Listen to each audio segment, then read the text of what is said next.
Welcome to the Town Board Workshop, Thursday, August 14, 2014. Please rise and salute the flag. Allegiance to the flag of the United States of America and to the republic for which stands one nation, under God, indivisible, with liberty and justice for all. Emergency exits are to my right behind the town clerk's seat and also the door you came in. Roll, please. Councilman Delango? Here. Councilwoman Hitzelberger? Here. Councilwoman Doyle? Here. Councilman Perotti? Present. And Supervisor Perotti? Here. Public comment?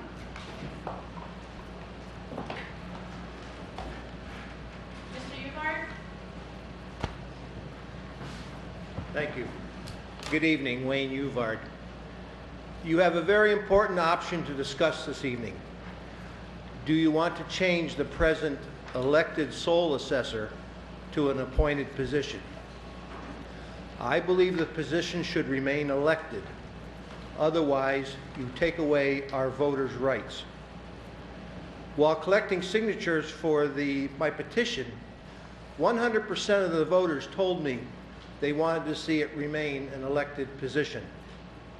Otherwise, who is the appointed assessor directly responsible to?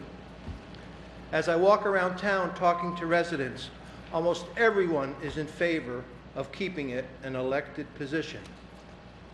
This town board should use logical thinking and discuss this with the folks you represent. Talk to past board members, and it comes to mind May Jones, Nora Moore, Arlene Uliano. These folks sat up there on a board 20, 25 years ago, and this was up for discussion before. And they probably have some good history and some good facts. You need to discuss this thoroughly before you have your attorney spend time and our taxpayers' money introducing a new local law. I'd like to read my letter of July 15th that I sent to the Supervisor Perotti and Town Board members.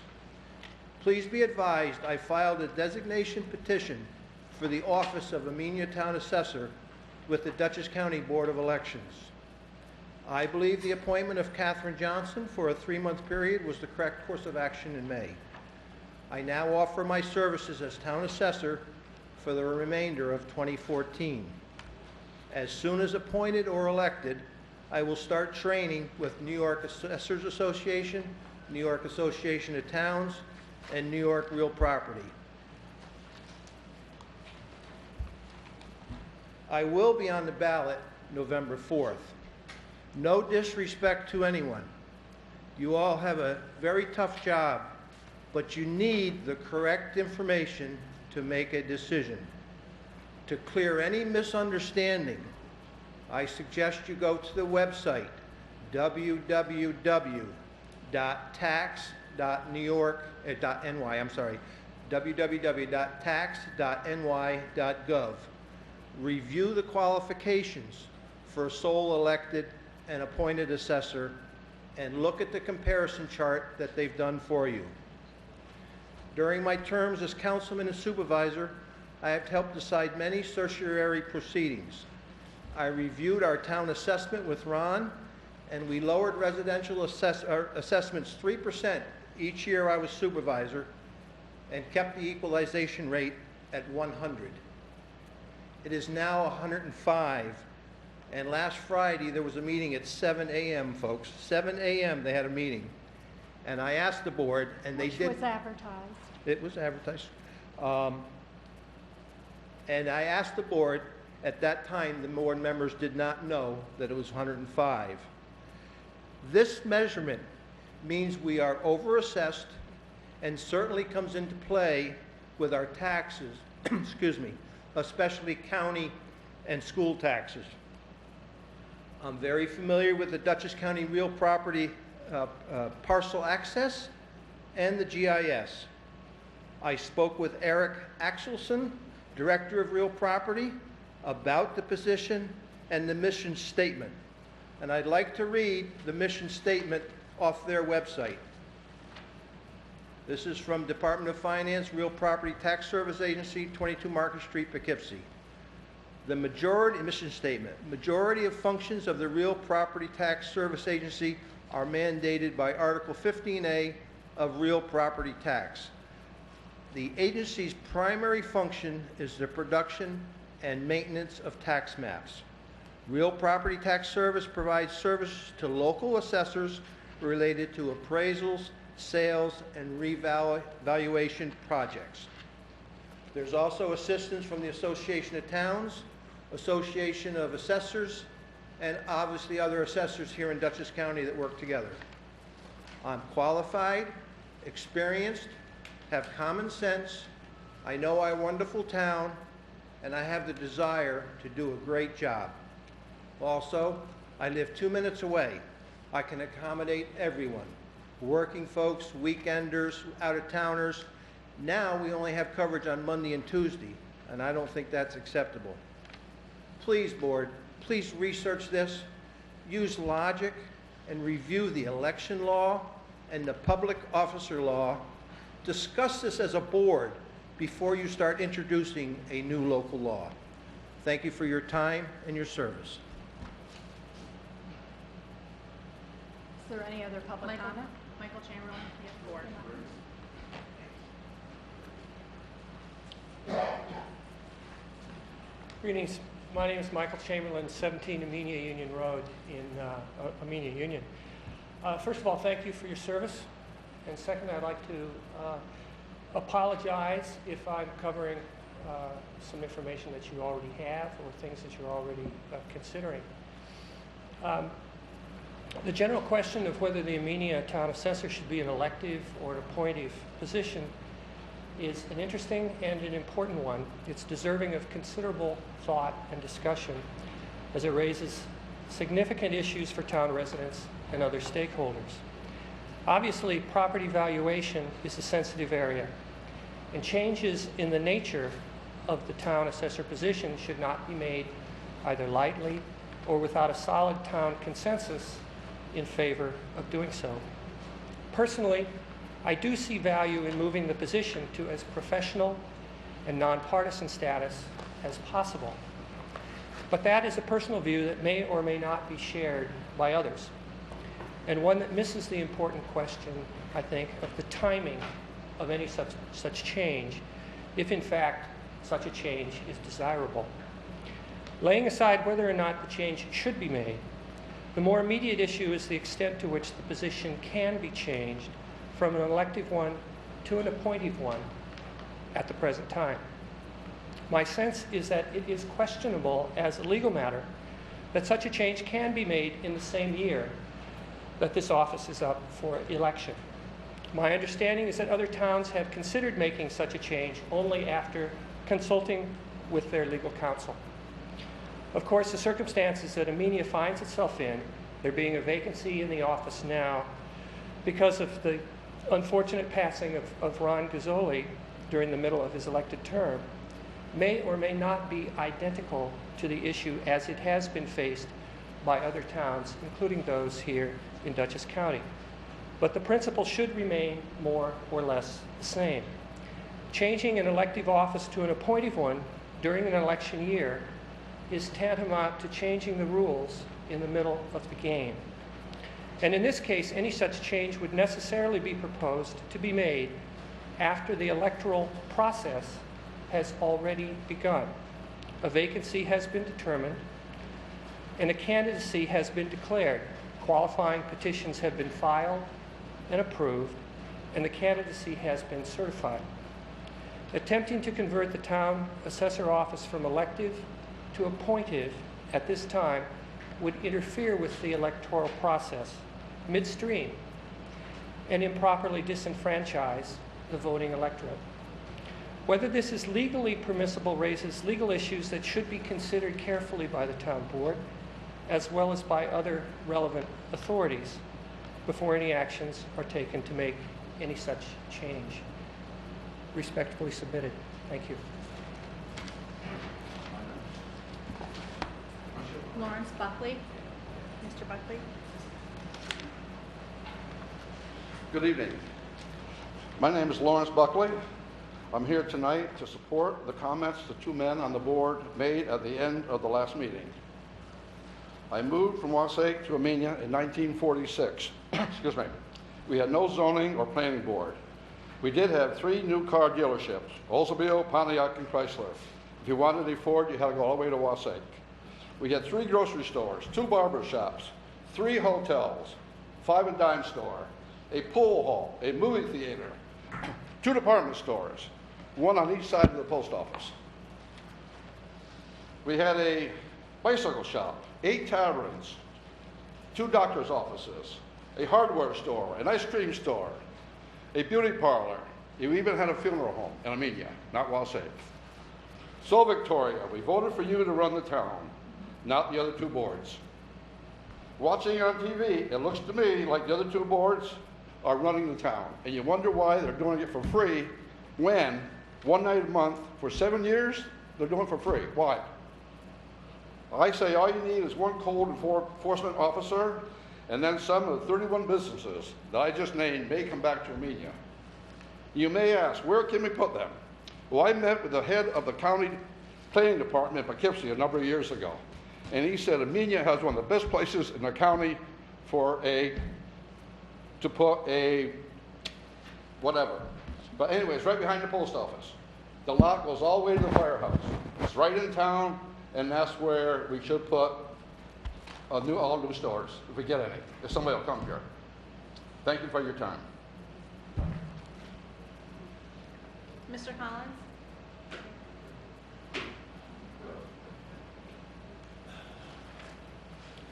Michael Collins, Amenia.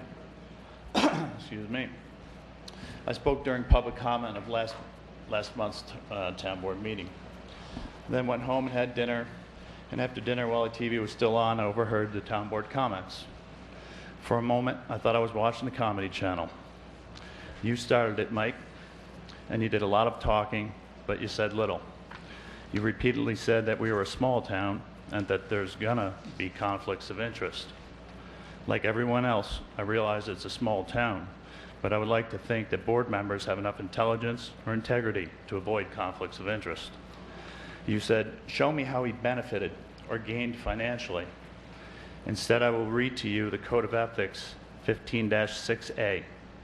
No officer or employee may participate in any decision or take any official action with respect to any matter requiring the exercise of discretion, including discussing the matter and voting on it, whether he or she knows or has reason to know that the action could confer a direct or indirect financial or material benefit. You also said, again, that you can't help but think that there is a vendetta. You're entitled to think what you may, but I will explain it one more time to try to help you understand otherwise. Over the years, our quality of life has been affected by issues regarding a building owned by a planning board member. It is absolutely unfair to the people of Amenia to be subjected to the concerns or decisions of a planning board member whose actions or inactions have led to a decreased quality of life. It is absolutely unfair to the people of Amenia to be subjected to the concerns or decisions of a planning board member who was in violation of a New York State property maintenance code and had to be ordered to repair dangerous conditions. Stephen, when a planning board member discusses... Excuse me, we voted by resolution of rules of procedure for public comment. They're right on the wall in back of you. One of them says that if you are to address the board as a whole and not poll the members. Okay. Planning board member to the far left.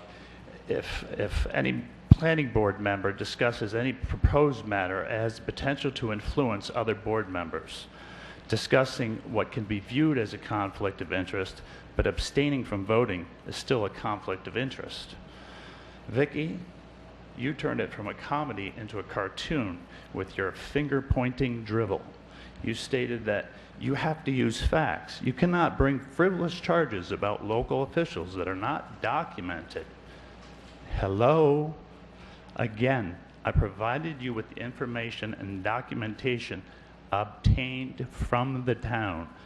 You stated that it's a cheap shot to come up here and say XYZ should have recused themselves. You are hilarious. I would say that is a cheap shot to answer no comment to a simple question regarding fairness to the people of Amenia.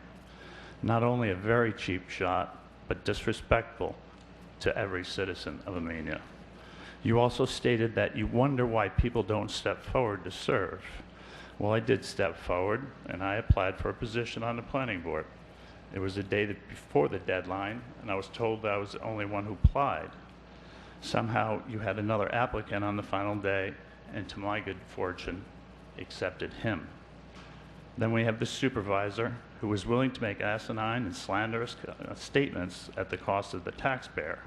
We have consulted an attorney regarding your refusal to retract your foolish statement regarding the Dugout Sports Bar. We have learned that we cannot hold you personally accountable regardless of how irresponsible your statements were. You may be willing to waste taxpayer dollars, but we are not. But we request that in the future you engage your brain before you put your mouth in gear. Can I say something? No. Is there any other public comment? That's all that's signed up. What? That's all that's signed up. Town clerk report? Good evening. The monthly share has been remitted to the town supervisor in the amount of $211.50. We've received a private donation for the enhancement committee in the amount of $150, which is not part of that monthly report. At this time, the minutes of the July 24th and the August meetings have been circulated to the board members. I'd like to report that the town website, I'd like to thank Gretchen for all of her time and efforts trying to make the town clerk's portion of the website up to what we're looking for. Currently, you will find the forms for FOIL, parking permit applications for disabilities, genealogy research, marriage records, as well as your dog license. So when you visit our town clerk site, you'll notice the really colorful blocks. You just click on the block and those forms will download for you. As we're talking about our forms in the town clerk's office, and I know I like to be a broken record, but all dogs in the town of Amenia need to be licensed. So I'd like to encourage everyone who does not have their dog license to visit the website, download the form, send it in, or come into the town clerk's office and fill this out. We do have a very active dog officer who is issuing tickets, and I don't want anyone to say that they have not been told, so we do have to license our little paw friends. And again, with DEC, I started off the year telling you that we weren't selling DEC licensing because there was a new training that went through. As every new system that takes place and as the state uploads their new programs, we find glitches in the system, and I just want to apologize to the hunters who've already come in looking to obtain their 2014-2015 hunting license.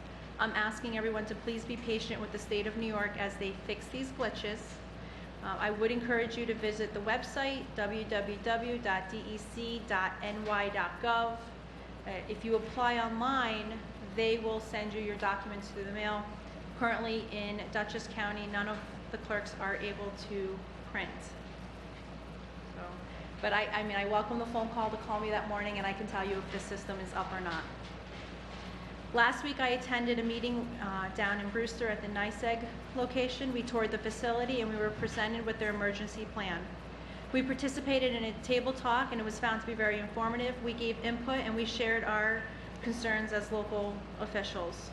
I would like to remind all of our residents that if you're experiencing a power outage, you must still call. You may think that your neighbor has already called on behalf of the block, but the way that they come out is when you call, it puts a little red box on your home. So as each of you and your neighbors are calling it in, it will trigger that there's an issue on your area or in your neighborhood, where if they just have the one call, they'll think it's the one home. So with the winter months coming and high winds and as the weather, I just want to encourage everyone to please call that in. And at that, also remember to stay away from down wires. Although they may appear to be dead, in fact, they may be live. Please remember to wait for the trained professionals. One of the mottos that we heard throughout the entire day was they had 4 C's: communication, coordination, and collaboration were the 3 C's that we giggle about, but then the 4th C was chaos, and it's called organized chaos. And organized chaos in an emergency situation, when you have a good plan, it's an all right thing. And I'm happy to report to our town board, who I haven't worked with 3 of you for an emergency. You know, we're ready. Our emergency plan is strong, and it's something I'm proud to say that I've worked on since 2006, and we do meet all 4 of those 4 C's. Mobile home permit request just came in this evening. We're having a request from the mobile park for Jewel Equities, which we would know as Tally Ho. The property has been sold. Tally Ho Estates has been sold, and the closing is effective August 22nd. Because their trailer home permit is a non-transferable or assignable, they are requesting a prorated refund from the date of the closing through December 31st of 2014. In this letter, it states the amount that they paid and that they're requesting the 129-day credit, which would amount to $623.07. I wasn't sure how the board would like to react, but if we want to table this and discuss it at the next meeting so we can look at, it just came in this evening. You know, it's my understanding that the permits are year to year. Was that transferred with the property? I mean, Not this type of a permit. It says that it's non-transferable, sorry. similar to Yep. the junkyard permit. Okay. So I just want to share this with you now, and then if we could put it on the next meeting to discuss, or if you find a definite answer of how everyone would like to Well, we proceed. need to research it. Yeah, I don't so- think, to my knowledge, I've never seen a request like this before. And I have a wonderful announcement that I've been asked to announce this evening. I'd like to give a congratulations to Austin Brown. He's a 2013 Weebatuck graduate, as well as one of our summer camp employees. This town resident has enlisted in the U.S. Army, and on August 19th, he will be deployed. On behalf of his family, his loved ones, and on behalf of the town of Amenia, I would like to thank Austin for choosing to serve our country. So thank you, Austin. I do have a resolution, but before I do that, would you like to vote on the minutes?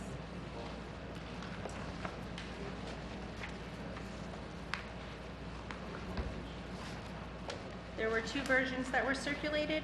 I made a change under the local law.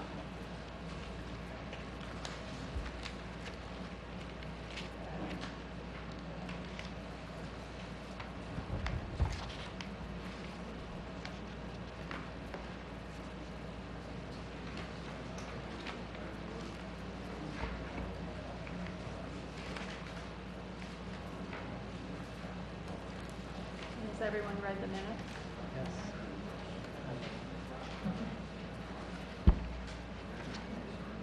Okay, make a motion to accept the minutes of Thursday, July 24th, 2014. second that?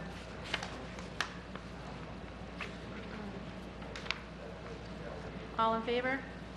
Aye. Any opposed? And then there's August 8th. You don't have to approve the August 6th highway bid opening, but I circulate them so that way you have them. And then there's August 8th.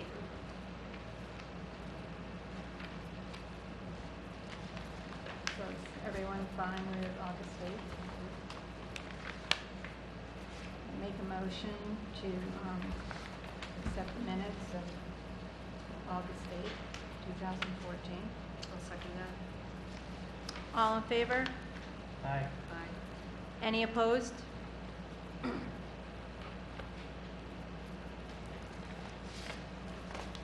and then we have resolution number 31 to authorize the town board to amend the budget.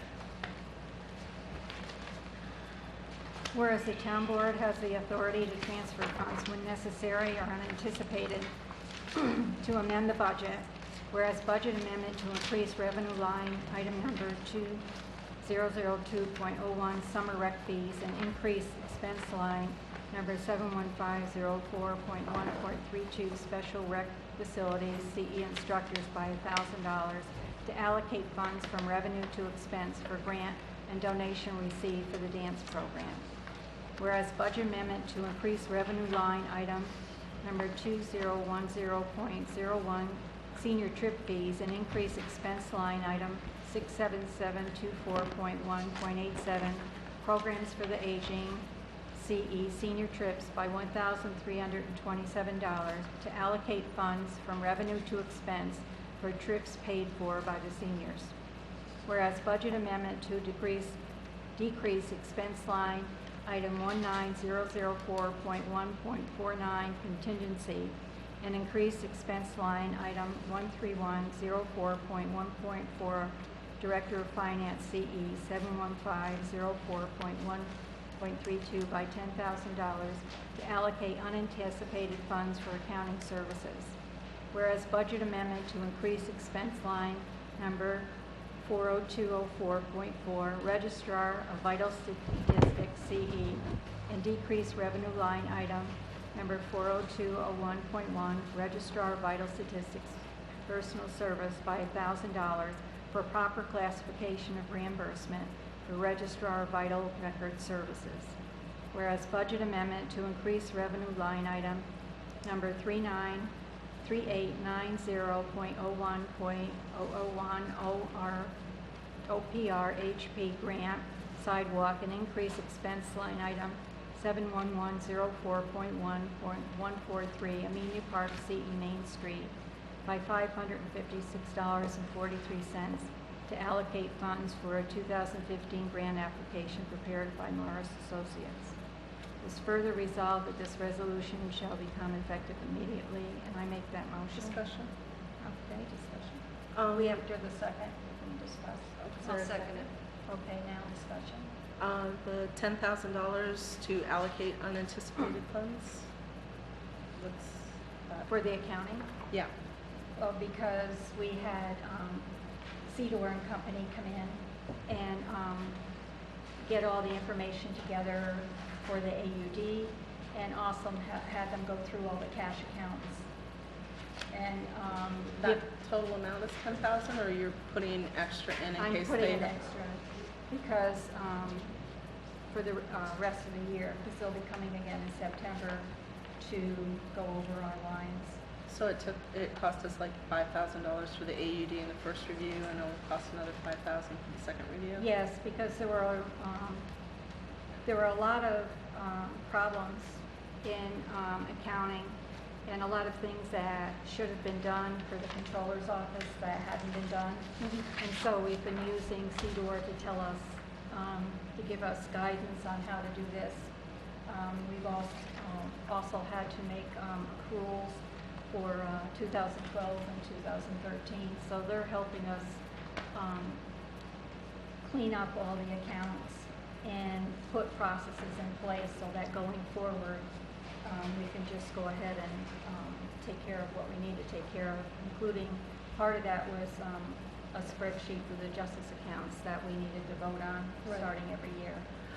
When they're finished with that this year, are we going to have to increase that line next year to like 10,000? I don't believe so, because most of the work they've been doing here is to update and, you know, show us how to do the things that we have that haven't been done. And also what we're doing as we're going forward, we're putting information aside for the AUD, so it'll be easier to do next year. Okay, thanks. I had another clarification to make. For the second paragraph, it says special rec facilities CE instructors would be increased by $1,000 to allocate funds from revenue to expense for grant and donation received. I want it noted that the $1,200 from the OCFS, Office of Children and Family Services, that's that grant, and the donation was a $250 private donation, and that we have another $2,000 that came in from Berkshire DeConnick, so we'll need to amend it again for that extra grant that's coming in, just to make it clear where we are. Okay.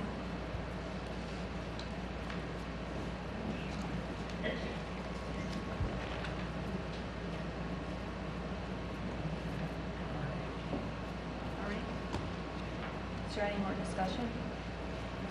Okay. Supervisor Perotti? Yes. Councilwoman Hitzelberger? Yes. Councilman Perotti? Yes. Councilwoman Doyle? Yes. And Councilman Delango? Yes. Is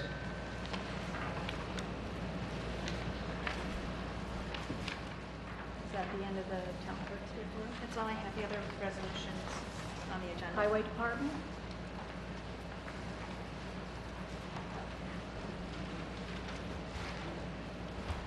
We've been busy.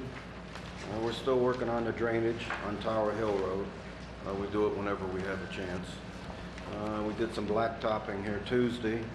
We did Wilson Eaton, about 200 feet on Deep Hollow Road to protect the county's bridge. The abutments were washing out, so with the blacktop, it'll protect the bridge a lot better. We're behind on the mowing. Our mower's been down. We've been waiting for a dry shaft. Took about a month for it to come in. We finally got it together here a couple days ago. Now the switch is bad. So hopefully next week we'll have the new switch and get mowing again. August 6th we had the bid openings for our road materials that we use. August 14th, 2014 to August 13th, 2015. Everybody has a copy of the bid results. Yes. I have checked the ones that I recommend. There's a check next to them. The bids pretty much, some went up a little bit, some went down a little bit. But on the most part, I think they're all pretty good. Is there any questions about any of them?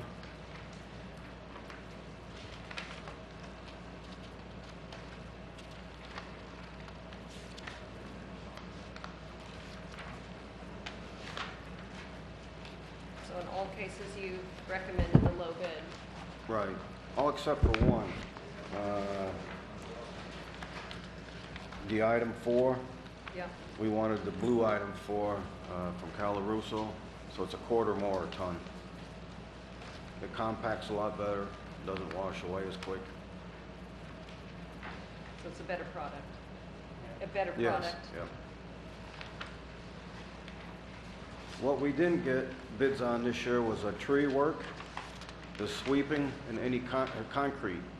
So I want to put that out for bids because we need somebody to cut trees and we need somebody to sweep, and we may be doing sidewalks next year.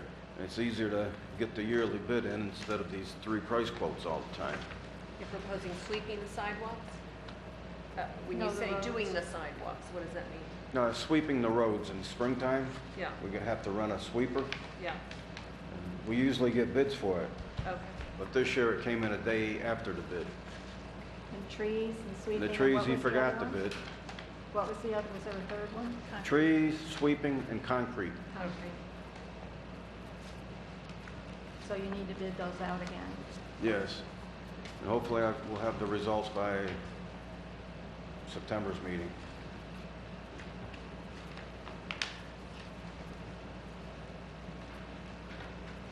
I received a notice yesterday that our road salt that we get from it's New York State bid, it went from $50.01 up to $68.59.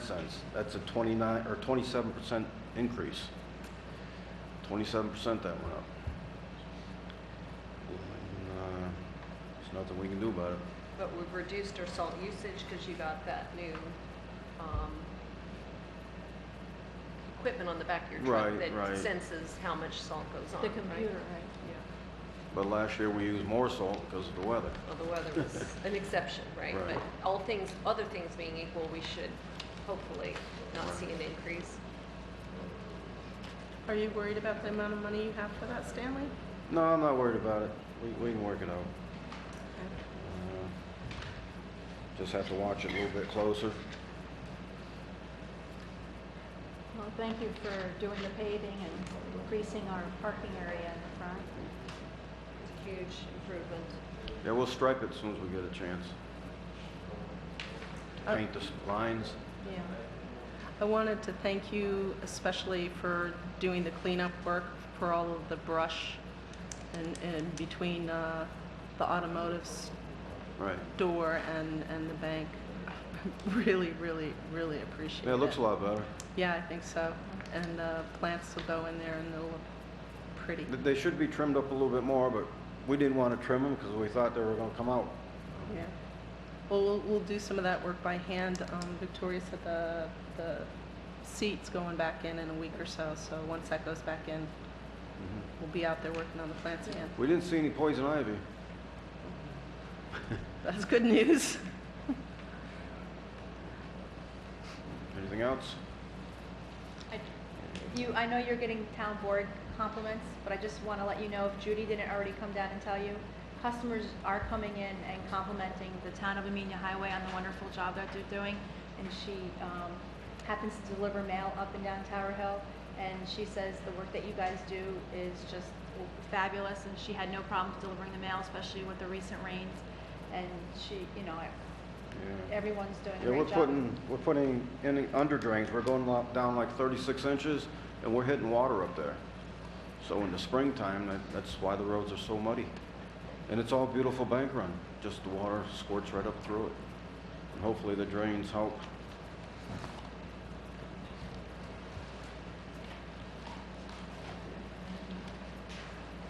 Is there a building department report? Yeah.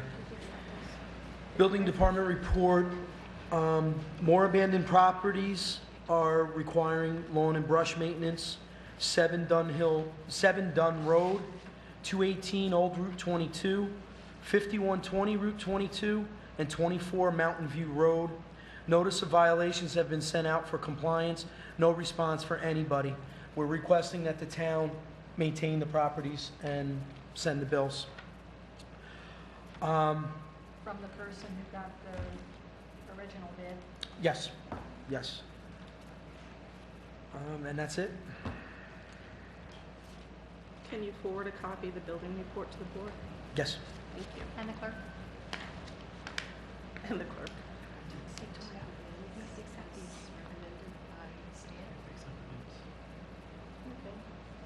Okay. Guess we need to accept Stan's bids, now that he's got them. Technical, so technical. Need to read those out. You want to make a motion? I'll make a motion that we accept the bids as recommended by Stan Whitehead. In all cases, they are the low bid, except for the bank run gravel, which is a different product. Any second? I'll second it.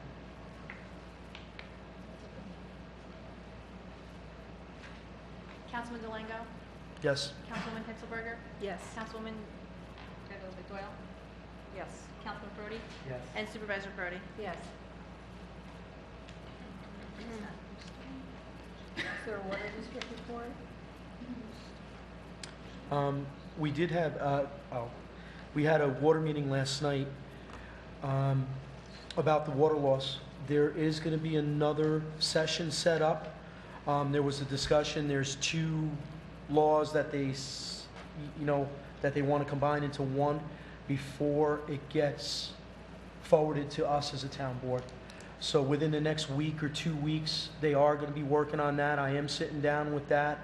We're going to try to come to a compromise, put the 2 things together, get it to the town board so we could have our say on it. So hopefully in the next week, 2 weeks, we're going to get that done. I'd like to see a copy of the 2 separate before they're combined. I think there's only Vicki Doyle and I haven't seen it. Okay. You guys have, so I'd like to be on the same page. Can you forward that to us? Yeah, I asked the water committee. That'd be awesome. Cool. There won't be a grant report tonight. We'll have a grant report at our next meeting. Are there any other committee reports? Chris Klingner, Chairman of Amenia Recreation. Just a couple quick things. We did have a budget meeting tonight about 4:30, Franklin. Worked on I think we got a good budget together. It will be submitted to you shortly. I did get most of the inventory for baseball, like you guys asked. I just have to get one more, and then I'll have it submitted to, I don't know, who do you guys want me to give it to? I have one, so you can give them to me. All right, and then the only other thing is soccer's right around the corner. Make sure you sign up, and it'll be a great year. Thank you. Is there any other committee reports? Arlene's here. Darlene?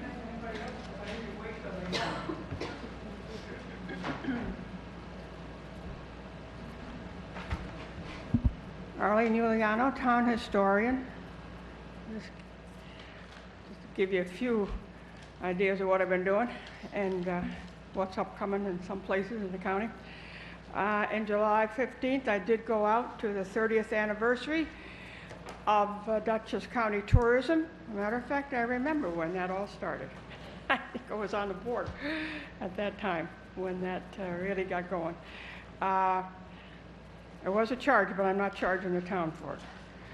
On the other hand, I don't know if anybody else from Amenia was there. I didn't think so. I don't know. Yes, not, no. Oh, okay, because I didn't know.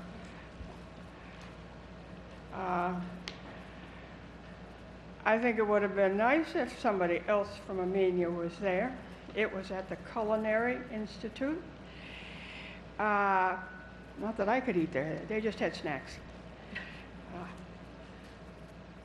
They did have what they call sponsors who gave a certain amount of money to be in a certain level of sponsorship, gold, silver, and bronze.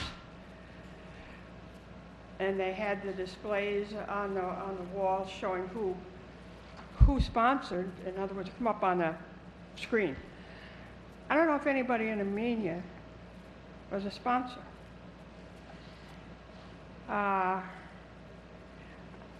Why I'm saying that this way is, you know, this town needs to do something, right?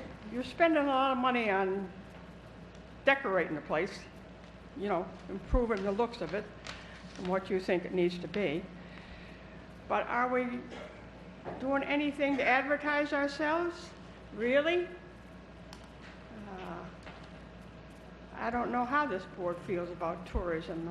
I know I have not, you know, not everybody in the town is supportive of us being involved with the tourism agency out there in Dutchess County and doing things. And, but I will say, and I have said it before, that I do keep in touch. I do go to the quarterly meetings of the Dutchess County historian. And so your town of Amenia is represented. But Millerton was there at the tourism event. And as a matter of fact, the Hardy Tea Company got some recognition because of their participation in the sponsorships. Anyway, I think you guys ought to think of some things here to do. Granted, you know, the fire department does great for this town. They always have, right, as one group. And there's other things going on, that's sure. But they don't still know who we are out here. Oh, you come from way across the other side of, you know, I still get that. But whether I'm making a point successfully here or not, I don't know. But I did attend for the town of Amenia, as town historian at that particular. What meeting was that, Arlene? See, she don't even know. No, I don't. When was that? You weren't listening because you were doing something else, which was filling in that, which is all right if that's what No, you I wanted. was just writing down. Dutchess County Tourism. I wrote down Dutchess County Tourism, but what I have been in touch with Linda Higginson. and, Mary Kay Verba, who- Lydia Higgins. Higginson, yes. And No, I know you- usually, I mean, you know, what I have done is encourage her to, you know, to drop whatever, you know, information she has about everything going well, in the right. county. But as far What's- as, What's the town doing? That's what I'm saying, not you as an individual. I know you do show up. I know you do, because we run into each other. Not at this one, but I'm just, you know, making a point, whether I'm making a point or not. I don't. Let's do the There you ramble go. again, Arlene. Huh? Let's do the ramble again, Arlene. That was You're fun. right, but what, We didn't do it this year. We've done it 4 or 5 years in a row, but we didn't do no, it. I know that, Vicki, and I work and do what I can with it. But that's, don't we need to do a few more things? Absolutely. And again, I'm standing here saying that, and I can't really tell you what to do. But somehow we need to be more involved with the tourism. They are really good. And on the other hand, I know we have to have, you know, abilities to do that and whatever. But Eastern Dutchess is still, you know, Eastern Dutchess, way over there. Anyway, I'm doing my best to keep in touch with that, with the, you know, as your representative of the town, best of my ability.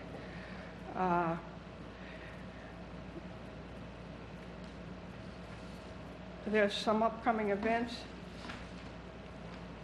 and this is out of Dutchess Tourism. I'll read a couple off of here. Some of them have gone by. August 25th, there's free entrance days in our 4 national park sites. That's a freebie day for everybody. I think, you know, August 25th. Free entrance days in our 4 national parks. From September 6th to the 28th weekends, the Hudson River Valley Ramble, which is what you will be probably talking more about. No, we usually do good. No, we don't do. We don't have very many people. We did. We just need to reinvent it. freshen I it up. know, but it's very, considering what, and it's well done, you know. It's not that many people, whether they think we're too far away. September 6th to 7th, the Hudson Valley Wine and Food Festival. Wine and food tastings, vendors, and entertainment, Dutchess County Fairgrounds, and of course, the fair is upcoming next week. That's under its own, okay? 18th through the 24th. I'll speak for the Grange on that one. There's still some speakers I have left I've left this copy of this material out. I don't know if it's been taken or not, but there's still some speaker series going on. So take a look out there if you're interested. And the 5th annual Fishkill Revolutionary War Weekend. It says they had the Civil War weekend a couple months ago, didn't we? This is September 20th and 21st at the Van Wyck Homestead in Fishkill. I'm going to try and get down there myself this year. I got to the Civil War one, but not this one. But Fishkill is really a very prominent place in the Revolutionary War, to say nothing of the town of Amenia. We have our prominence too, to say the least. Right? And from August 3rd to November 30th, Boscobel is having showcase meetings. They're doing a lot down at Boscobel, which is about an hour and a half from here, so it's not mean that everybody can run down, you know, go down to that particular site. But most of their events are free. If you like riding down to Boscobel, which is on the Hudson, you know. But that's just trying to remind the people that, you know, we need to keep in the loop, and that I am doing my best to do that. I'm working on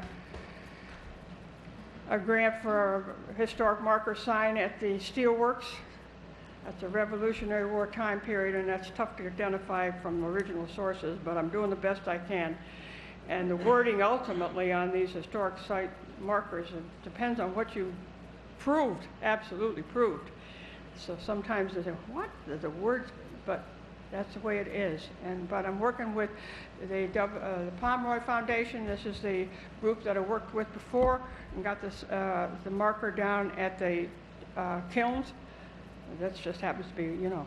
There's other markers around town which have been gotten over the years. But I don't,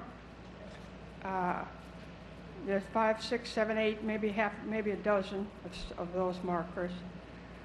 But I don't know what that does for us as an historic town. we have according to your proposed, the proposed update of the master plan, and I don't have the final copy, there's 145 historic sites in this town. Huh? Yeah, they are, but how do you prove that? And what effect does it have on some of our laws? Because I think what I'm hearing lately in my little Romans around the town, there's some effects of people have to, some business have to move stuff here or take stuff here or not do this or not do that because of the fact that there's a historic site. I may be way, you know. Anyway, I may be talking about that with you later on when you get to all your other business at the end of the meeting. If I make, you know, but there's concern there. History, where are we really? I don't know. There's only 400 sites in the city of Poughkeepsie, and supposedly there's 145 here. Well, Arlene, anytime you want to meet with me, anytime you want to meet with me, we can talk about improving our presence with Dutchess County tourism to promote, you know, what we do have here. Whatever, you know, I will go on the road, and I won't, you know, I'll do as much as I can. I'm still able to do that. Well, we'll set a time. So, I mean, if there's anything that you really, you know, or whatever. Okay. Okay.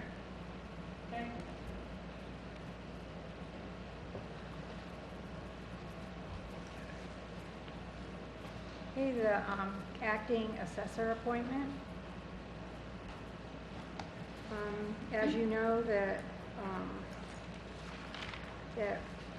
Ron Gazzoli passed away, and we needed to have an assessor in place because at the time it was that the role had to be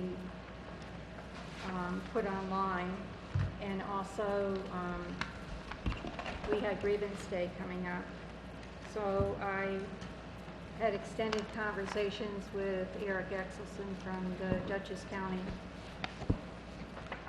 Board of Realty Board, and who kind of helped us through the process. And we were told that we could appoint an acting assessor who did not have to be a local resident for 3 months in order to take care of the business at hand. Catherine Johnson, who's the assessor for the town of Northeast, graciously offered to assist us at that time. But we were only allowed to appoint her because of the regulations for 3 months. And the 3 months were up on August 8th. So we had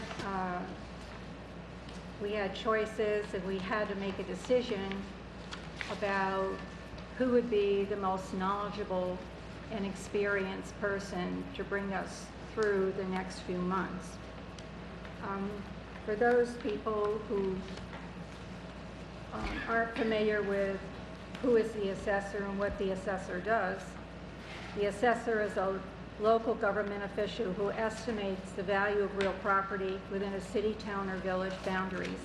This value is converted into an assessment, which is one component in the computation of real property tax bills. The assessor is obligated by New York State to maintain assessments at a uniform percentage of market value each year. Where assessments need to be changed, in some cases your assessor will be able to increase or decrease the assessments of a neighborhood or group of properties by applying real estate market trends to those properties. This is possible only when the assessments to be changed are at a uniform level other than the municipality's stated level of assessment.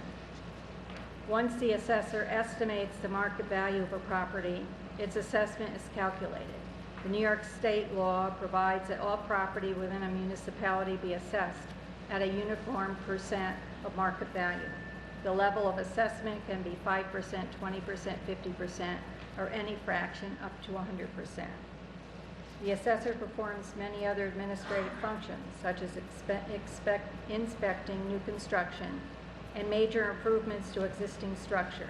This ensures that the record of each property's physical inventory is current, and that the appropriate improvements are assessed. The assessor also approves and keeps track of property tax exemptions. Among the most common are the senior citizen, school tax relief or STAR, veterans, agricultural, and business. The Real Property System is a computer software package created and maintained by the New York State Office of Real Property Tax Services to assist assessment administration functions. The Real Property System also includes computer-assisted mass appraisal programs for value estimation and assessment updates.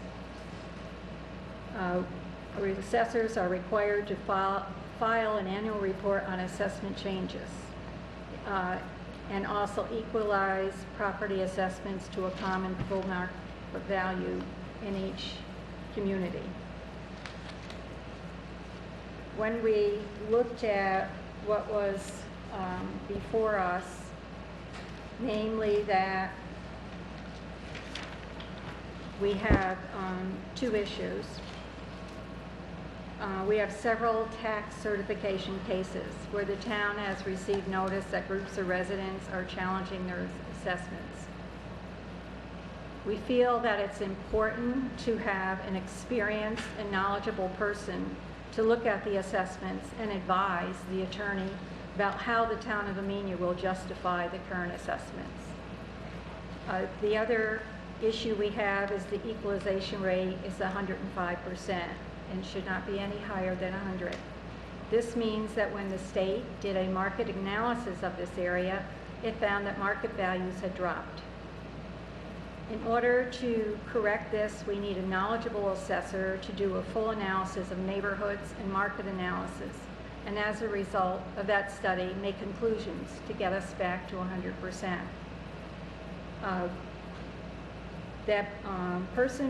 The assessor will be working with a local representative from the state office to reach that goal. In addition to Wayne's letter, we also received a letter from Kathleen Myers.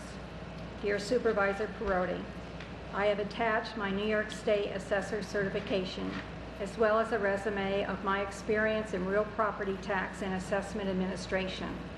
I was an employee of the Dutchess County Real Property Tax Service Agency for 38 years, 8 years as director of the agency until my retirement in December of 2010. I have acquired an extensive and well-rounded knowledge of assessment administration. I am familiar with all duties of the assessor, including assessment calendar, valuation methodology, exemption and special district administration. I have a working knowledge of RPSv4, which is the state assessment role software, Microsoft Office, county GIS tools, and pertinent real property tax law. I have taught, mentored, and advised assessors and staff in Dutchess County throughout my years with the agency. I understand the importance of a fair and accurate assessment role. Should the town be in need of an interim assessor, even for a few months, or if the position changes from sole elected to sole appointed, please keep me in mind. She has a state certified candidate for assessor certification. And in addition,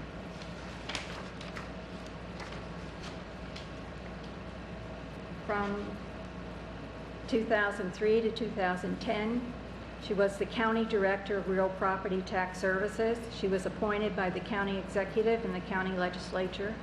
The leadership role of directing a county agency that is responsible primarily for providing general assistance and education to local assessors and staff, including interpretation of real property tax law on exemption administration, valuation procedures, preparation and filing of assessment roll, developing property tax rates, maintaining tax maps and related parcel information for acreage ownership, maintaining property sales file, preparing tax delinquent property for auction, title searching and posting, providing public information relating to property tax and assessment issues, investigating and making recommendations for corrections of errors on tax rolls. She was responsible for developing the department budget and active participation in the State Association of County Real Property Tax Directors and several statewide real property tax committees. From 1989 to 2003, she was a real property information system specialist. She maintained close working relationship with local municipal assessors and staff of the State Office of Real Property Services and the County IT Department. She's responsible for education and training of assessors and staff in the correct use of the real property system software, used for assessment and tax roll production. She regularly monitored data entered in the RPS system for validity. She assisted in planning and organizing town-wide revaluations, assisted with tax rate computation, advised assessors in valuation methodology to determine property assessments, kept abreast of new legislation as it relates to real property tax law, and disseminated that information to appropriate parties, assisted assessors in property tax exemption administration, assisted the director in training a board of assessment review, new assessor orientation, and various other training classes.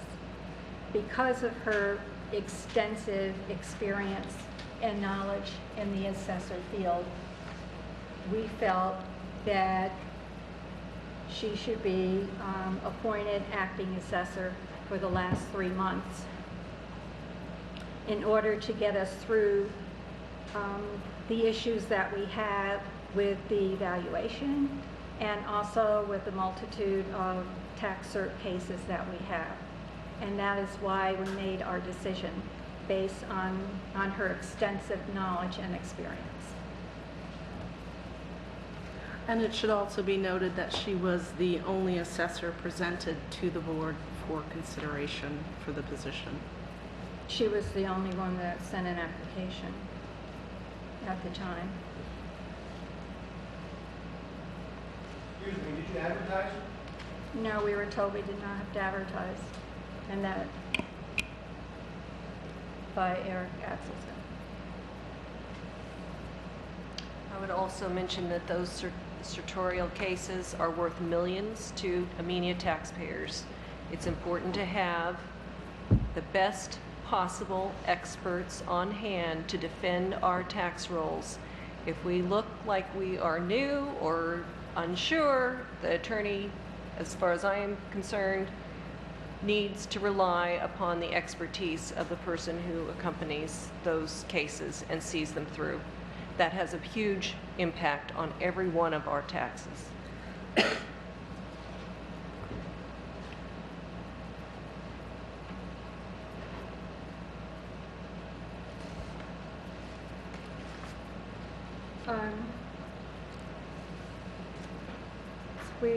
The next would be introduction of the local law to change assessor from elected to sole appointed. Through the introduction of the local law for consideration, there will also be a public hearing, and the change of from a elected assessor to appointed assessor will also be on the ballot. So voters will have a chance to vote however they feel that the town should, what direction the town should go. Resolution number? 32, Law number? 3, it's proposed law. 3. Proposed law. Introducing proposed local law number 3 of 2014, entitled "A Local Law Providing for the Appointment of a Sole Appointed Assessor pursuant to Article 3 of the Real Property Tax Law, and to schedule a public hearing on said local law, and to authorize publication of notice of said public hearing at a regular meeting of the Town Board of the Town of Amenia, held at the Amenia Town Hall on the 14th day of August 2014 at 7 p.m. Town Supervisor Victoria Perotti called the meeting to order and made the motion. I'll second it. introduce the following local law to be known as proposed local law number 3 of 2014, entitled A Local Law Providing for the Appointment of a Sole Appointed Assessor pursuant to Article 3 of the Real Property Tax Law. Now therefore be it enacted by the Town Board of the Town of Amenia as follows. Section 1, Statement of Purpose and Intent. The purpose of this local law is to provide for the appointment of a sole appointed assessor in the Town of Amenia pursuant to Section 328 of Article 3 of the Real Property Tax Law of the State of New York, and to abolish the elective office of sole assessor. Section 2, Amendment of Town Code. Chapter 4 of the Town Code of the Town of Amenia, entitled Assessors, shall be amended as specifically set forth in the local law annexed hereto as Attachment A. Section 3, Supersession. Pursuant to New York State Municipal Home Rule Law, the provisions of this law are intended to supersede any inconsistent provisions of state or local law. Section 4, Operative and Effective Dates. The local law shall only become effective if approved by a majority of the qualified voters of the Town of Amenia, voting at the general election to be held at November 4, 2014, and if so approved, shall be operative as of November 8, 2014, and effective immediately upon filing with the New York Secretary of State. Pursuant to the Municipal Home Rule Law of the State of New York, it is necessary to hold a public hearing on this local law. Supervisor Perotti offered the following resolution, which was seconded by, I was seconded. who moved its adoption, where on August 14, 2014, the Town Board introduced this proposed local law for the Town of Amenia to be known as Town of Amenia Proposed Local Law Number 3 of 2014, entitled A Local Law Providing for the Appointment of a Sole Appointed Assessor pursuant to Article 3 of the Real Property Tax Law. Now therefore be it resolved that a public hearing be held in relation to said proposed local law as set forth in the form of notice hereinafter provided, at which hearing party in interest in citizen shall have an opportunity to be held at the Town Hall on August 28, 2014 at 7:00 p.m. and that notice of said hearing shall be published in the official newspaper of general circulation in the Town of Amenia by the Town Clerk at least 5 days before such hearing, and that such notice shall be in the following form. Take notice that the Town Board of the Town of Amenia will hold a public hearing at the Town Hall 4988, Route 22, Amenia, New York, on August 28, 2014 at 7:00 p.m. on proposed local law number 3 of 2014, entitled A Local Law Providing for the Appointment of a Sole Appointed Assessor pursuant to Article 3 of the Real Property Tax Law. Take further notice that copies of the aforesaid proposed local law will be available for examination at the Town of Amenia Town Hall, 4988, Route 22, Amenia, New York, during normal business hours on all business days between the date of this notice and the date of the public hearing. Take further notice that all persons interested in citizens shall have an opportunity to be heard on said proposal at the time and place aforesaid. The foregoing resolution was voted upon with all councilwomen and councilmen voting as follows. I make the Discussion? after we make the motion and second. Can I say something? No, you cannot. I can't say anything? No, you can't, not until public hearing, sit down. There's another public hearing at the end of the meeting, and you can speak then. I think there's... I don't, I believe you there's you very are, important information. that you needs to have be- no right to be speaking now. Well, There is an agenda, there's public hearing at the end of the meeting, sit down. I believe your procedure is entirely wrong. You're in a workshop. I'd like to have a chance to explain. No, you're not, you can explain all you want during public hearing. That's after you vote.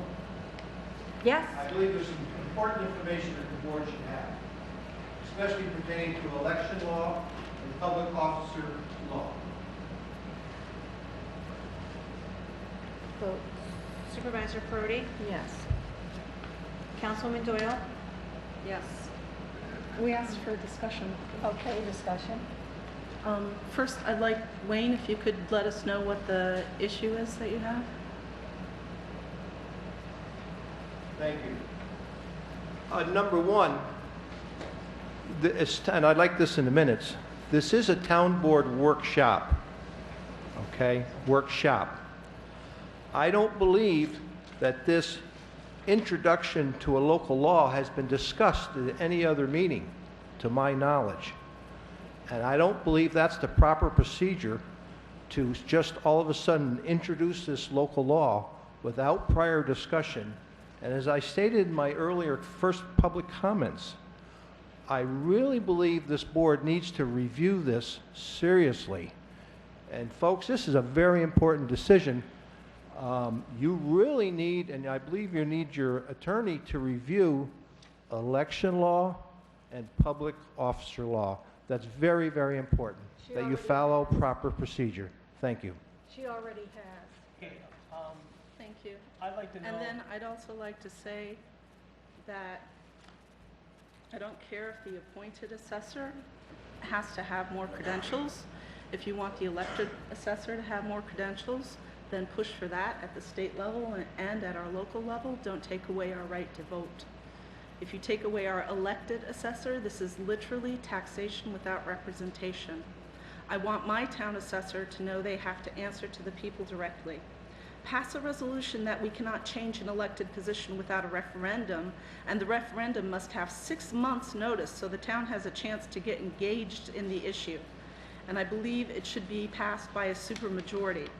The town assessor's position must remain an elected position. Why would you want to strip away the citizens' right to vote is even beyond me. You can hide this in the most flowery rhetoric you want, but what you're doing is stripping away the rights of our citizens to vote. We decide here on the board how the money is spent, but the assessor decides how much money to take out of our pockets, to take from the citizens. Don't take away our right to vote. It was one of our founding fathers that said democracy removed is democracy denied. And this would remove the assessor at least one step away from the citizens. Don't take away our right to vote. And Mr. Uverard, you did bring up a good point. The introduction of this local law was not discussed or voted on to even made a motion whether or not we wanted to go forward with this at any meeting. That's what I had to say. Thank you for your time. Any other discussion? Yeah, I'd like to know what the election law says about it. I'm going to defer to our town attorney. Well, I mean, this is governed by Section 328 of the Real Property Tax Law that says, in any city or town which has retained the office of elective assessor, the legislative body of such city or town may adopt a local law providing that from and after a date set forth in such local law, which date must be within 1 year after the date on which the law is adopted, there shall be but one assessor to be appointed as provided in Section 310 of this title. The legislative body, in its discretion, may determine that a local law adopted pursuant to this section shall be subject to mandatory or permissive referendum or not subject to a referendum. Any such referendum shall be conducted in the manner prescribed in Section 23 or 24 of the Municipal Home Rule Law, as the case may be. On December 31st of the year in which such local law shall take effect, the term or terms of all assessors then in office shall terminate. Under Section 310 pertaining to assessors, it talks about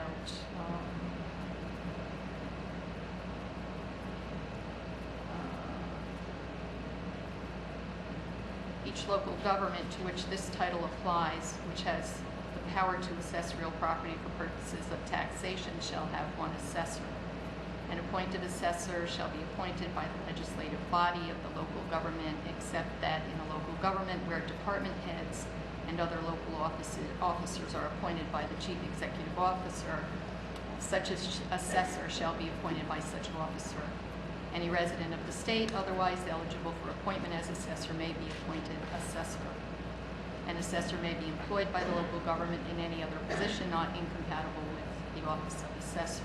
They talk about the term of office, which is 6 years, and that commences for appointed assessors in a particular year, so that's already set. Talks about minimum qualification standards. Excuse me, Denise, but it also discusses the terms for appointed assessors shall commence on the first day of October. That in is, 2013. That's when the term started. that was when they set it up for the appointed assessors commences on the first day of October 1971 and each 6th year thereafter. Mhm. It doesn't mean when you make the switch from elective to appointed that you can't make that law operative on a different date. The term will still be the same as under this law. Whatever term was left on Ron Gazzoli's term, well, it wouldn't be Ron because Ron was elected, it would be under the appointed term. It'll just run for that 6-year period, and this was discussed previously by Catherine Johnson at one of the meetings here. So, I mean, there's no requirement that this had to be discussed at some prior meeting before this is introduced, because you can have a discussion tonight as you are.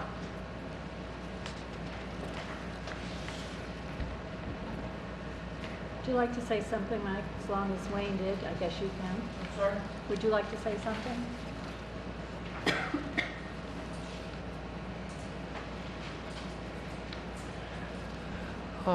I'm not trying to question the wisdom of going from elective to appointive. I think that's a good issue. It's one to be considered. My question is as to the timing of the effectiveness, and I guess it seems odd to me that we'd be in the middle of an election cycle where there's a candidate, whoever that candidate is, certified to be on a ballot, and at the same time, on the same ballot, is a proposal to abolish that position. I characterized this previously as changing the rules in the middle of the game. Has the town's attorney considered the question of the timing, the lawfulness of the timing of effectiveness? Basically, Yes. Of this change? circumstances are, affected the timing. I mean, I reviewed an Attorney General opinion that discussed, it didn't relate specifically to the Office of Assessor, but it was the same, type of thing where a local law was passed prior to an election, and the question that you are raising right now was raised, and they said that the voters, when you go to vote in November, the voters are aware that this local law is on the table. It's going to be voted on at referendum in the election, and so the voters know when they vote on the referendum that will take effect, going forward. So there isn't a problem here with the fact that, there could be an election in November, or if the board goes to appointive, the voters will vote on that, and then the board, if it passes, would have the right to appoint the assessor. And there's Yes. nothing preventing us from, in fact, appointing the person who won or lost the election, right? I mean, that doesn't prevent them from actually being appointed. Anyone who is on the ballot, who actually won or lost the election for assessor, could then be appointed or not appointed by the board, right? Right. They would have to meet the different qualifications for an appointed I see. assessor That's a good point. versus an elected assessor. Which are different. Yeah, They are basically different. what it means is the assessor that would be appointed would actually have to know their job and be experienced in their job and have the proper training to do the job. Correct? Which That's is, interpretation. yeah, well, which is And the proper which is very important right now, considering where we are with the valuation at being 105 and multiple cert cases. we just feel like we really need to have a knowledgeable, experienced person in the assessor position. You know, I mean, it's just and as a matter of- circumstances. As a matter of dictated record, us because being I was there. an assessor, I know that the assessor's clerk does a lot of work, and I don't think it's fair to put that type of burden on our clerk with an assessor that does not have the experience to do the job.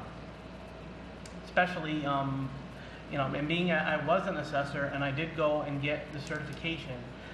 The whole methodology of going from an elected board to an elected soul, it made sense. And here I'm going to give you a little history on the town of Northeast situation.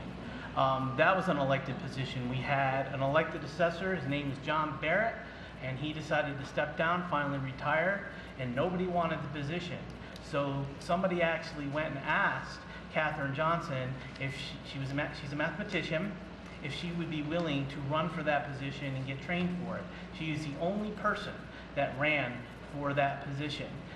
Subsequently, nobody has really challenged her since because of the level of knowledge and experience that you need as a professional person to do that type of work. And especially now with the computers and the GIS system and the software that now that ORPS is merged with the Department of Taxation and Finance, we need people, and changes in the law as to them wanting 100% every year. You need somebody there that is essentially an appraiser. An assessor is essentially an appraiser.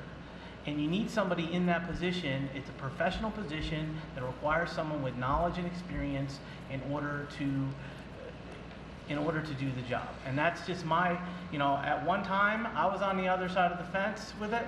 I thought it was so elected was the way to go, but after seeing that and after seeing the changes that have occurred within the last 10 years, it's better to be a job for somebody who's a trained professional who does this for a living.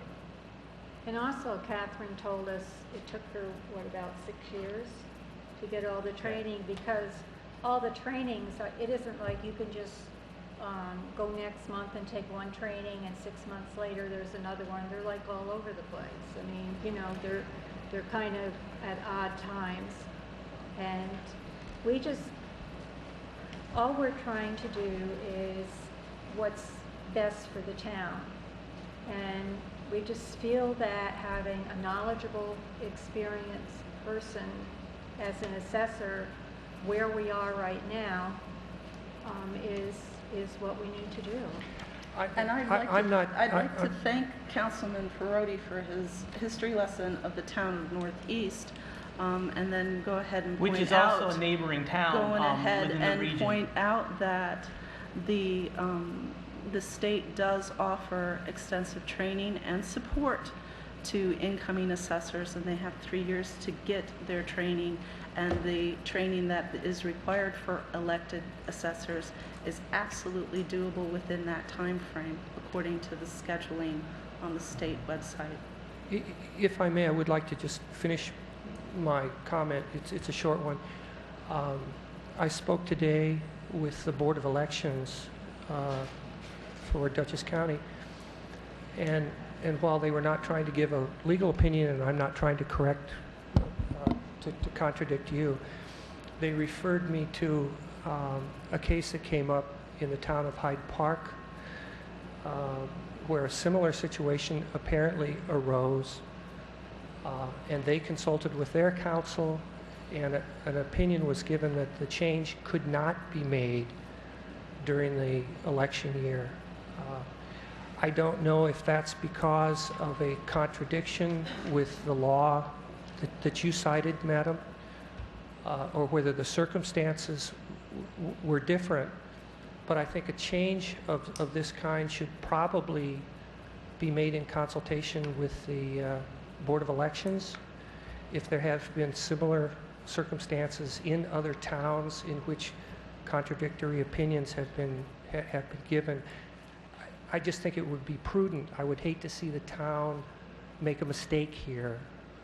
Again, I'm not trying to dispute the wisdom of the long-term solution to this problem. I'm really looking at the timing and making sure, trying to make sure that the town doesn't rush into making a mistake here. Well, Thank you. I'd like to chime in on that. Considering that the people of the town of Amenia will have the ultimate decision of whether this occurs, I really don't see how this is a dangerous thing. Because we could have this go back and forth with this conversation this evening, and then November 4th rolls around, and the majority of the people in the town, they vote against going to a sole appointed assessor. What happens then? There's no sole appointed assessor. So the people will ultimately have the opportunity to make the final decision. That's what's great about America. And so we're not taking anything away, we're actually giving the people a chance to decide. Is there any other discussion? Denise, was the Board of Elections asked about this? No, I spoke with them today. They didn't offer any opinion on it at all. I mean, I do understand. Yes, they were asked. She asked. I explained what we were doing and asked about the referendum, and there was no comment at all about any problem. I mean, I do Seems to me under. it would be an ideal time to do it when you've lost your assessor. You don't have an elected assessor in office. If you make a change then you're putting that person out, of an elected office. I mean, I do understand the confusion. November 4th or November 8th, whenever the election is, the 4th, we're going to have two things on a ballot that contradict each other. Right? We're voting for an appointed position, but then there's someone that's running for an assessor also. So like Steve says, the beauty of it is the people could vote if they wanted appointed or an elected, Yeah, they have a choice. people are voting for the person too. So if the person that's on the ballot wins also, it's a little confusing to me. But we could appoint them if they got the proper credentials in line. In other words, you could vote for the person on the ballot and send the message that that's your preferred candidate, and you could vote to make it a sole appointment. I mean, that's the way I understand it. I You could agree. do both and not be contradicting. I yourself. No, agree. because he wouldn't have the ability to get the credentials for the appointed position In time. by that time. I agree with the experience. I agree with having the best possible for the town. I truly believe in that. But I want to make sure that all our I's are dotted and all our T's are crossed, that come November 4th, we put this on the ballot, and there's something that gets kicked back by New York State or Dutchess County and says, hey, we have to wait to vote on this again. Then we're without an assessor for a whole nother election cycle. I mean, that's... But Denise called and asked them today. So if the voters were to vote down the referendum to switch to the appointed position and they vote for a candidate, then that person would take office as an elected assessor. Yeah. But when they go to the polls, they know that if they vote on the referendum, if it passes, it will be an appointed position. If it doesn't pass, you'd have the elected. Yeah, they're voting assessor. for one or the other. No, Well, I understand. I understand. I mean, have we researched this? This is all the Yes. research we've done. There's no more. Yes. There's probably more. I mean, you're not adopting this tonight. If it's introduced and if it passed and you schedule a public hearing, after the public hearing, then the board would vote on whether or not to adopt it. Yeah, we're just introducing it tonight. We still have a public hearing to go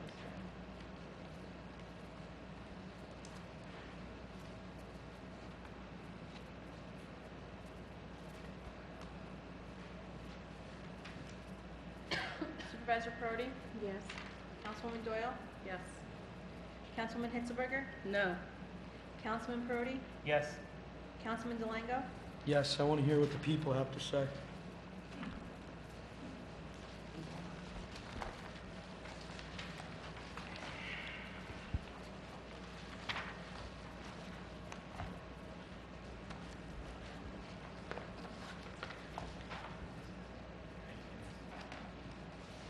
Discussion and approval of Silo Ridge bond for reclamation of the golf course. I don't believe we're ready to do that, are we?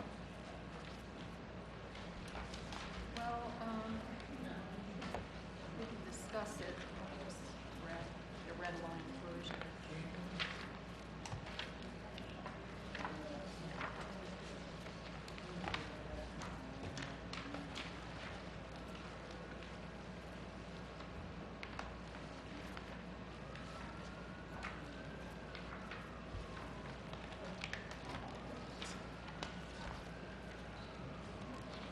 I just got red line changes today on this.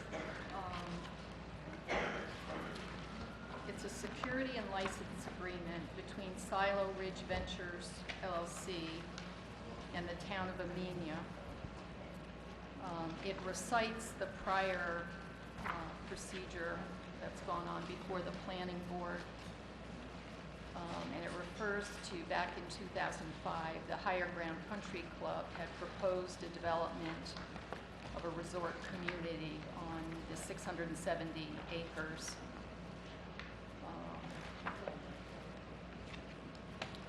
That was the site was then developed by a 170-acre, 18-hole golf course and a clubhouse. This is for a bond, correct? I'm sorry? This is a reclamation bond? Right. The proposed development had condominiums, single-family homes, resort, hotel, lodge, winery, retail uses, water and wastewater treatment facilities. In January of 2009, there was a final environmental impact statement, and the planning board issued a findings statement under seeker. In 2009, the planning board had issued a special permit and a master development plan. And then in June of 2013, the planning board renewed the special use permit and the master development plan approval for the project until June of 2015.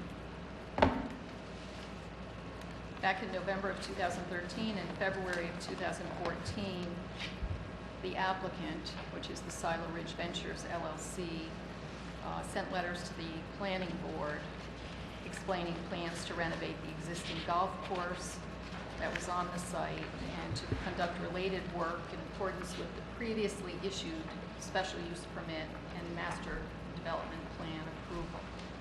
So in essence, they were asking for approval to go forward under the prior approved plan. They also requested waivers of the site plan approval for the renovation work that was located in the town's scenic protection overlay zoning district. The work was going to consist of renovation of ground cover, including tee boxes, fairways and greens, landscaping enhancement, construction and water quality swales, installation of underground drainage pipes, minor land clearing and stump removal, and excavation and grading work entailing a number of cuts and fills. A portion of that proposed work is admittedly located in the Scenic Protection Overlay District, the purpose of which is to regulate land uses within scenic areas to protect the town's scenic beauty. DEC issued permits allowing the applicant to exceed 5 acres of soil disturbance for the golf course and authorizing the applicant to disturb up to 35 acres of soil at any one time in a limited area. In 2013-2014, the town's building inspector, zoning administrator issued determinations holding that the renovation work could proceed without building permits and zoning permits, provided it remained consistent with the 2009 seeker findings, the master development plan approval, and the special use permit, and that the planning board issued site plan waivers for any renovation work in the scenic protection overlay zone.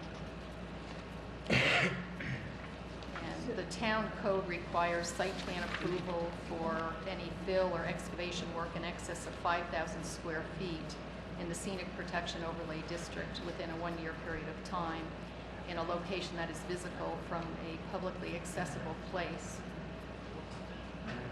And then another section of the code, 121-14.1, provides that the planning board may waive site plan approval for such work upon a written finding that the waiver won't impair the scenic preservation purposes of the scenic protection overlay. So in 2013 and 2014, the planning board approved the site plan waivers for that work. And that was conditioned on, among other things, the planning board determining whether the applicant should post a financial security to guarantee reclamation of the renovation work if it were to be abandoned. One issue that's come up with the agreement, one of the red line changes, is that the applicant, who is the party to the agreement with the town, is apparently not the owner, but is an affiliate of Silo Ridge Ventures Property, a limited liability company and owner of the project site. So I did speak with Dave Everett this afternoon about this. Since the party to this is the applicant, not the owner of the property, there's an issue with the licenses that are being granted to the town to enter upon the site, to inspect the progress of the work and the reclamation, you know, if the town should have to go in and do reclamation if they abandon the site. So we would have to add to this the owner of the property as a party to the agreement, and they would also have to sign. So that revision would have to be made, you know, to hold the owner of the property to this. So we can't do anything with this tonight. Plus, the planning board resolution wasn't even fully executed that we got for it, and I think, don't they need to give us a fully executed resolution? They didn't finish signing it. The resolution on the security agreement? Yeah. The one that says, referring to the town board, 80 grand, ready to go. It's not fully signed by the planning board even. It was approved. It was approved back in July. So what do we need? What is the next step with this? Well, the issue is that they gave the waivers of the site plan approval, the planning board did. Based on the work is proceeding. Right. So the issue is right now you don't have a security agreement guaranteeing the reclamation if they should walk away from the project or abandon it. So what would be the next step to? Well, in order to get it into effect, you have to get this agreement in order to get the $80,000 posted with the town. So. But we have a red line agreement, so apparently there's some things that aren't agreed upon yet that. Well, why don't we finish the other issues and then we can talk about whether you want to give approval conditioned upon changes or whether you want to wait. Obviously, the longer you wait, the longer you don't have the bond posted. Right. And it was supposed to be done July 23rd? Well, subject to the agreement, because the applicant is going to post 80,000. They want to see an agreement in place under which the town has certain conditions before you can draw on that money and do something and take action. Put the mic on, please. It's very hard to hear you. It's on. You can turn your volume up.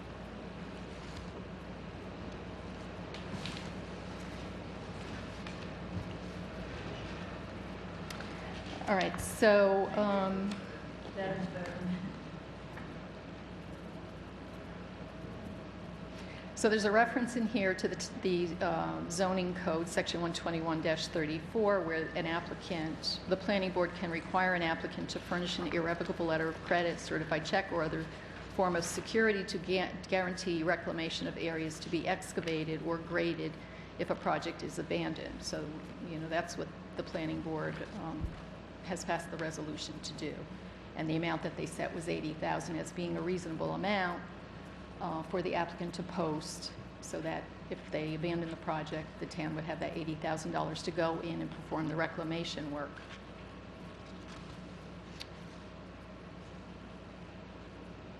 The planning board adopted a resolution on July 3rd, determining the amount to be $80,000 cash, subject to certain conditions, including the execution of an agreement, which this is, by the town and the applicant governing the use of the security.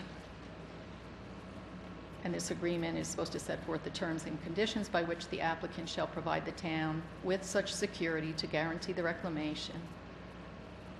And then in the recitals on the effective date, this agreement would become effective upon the town receiving written,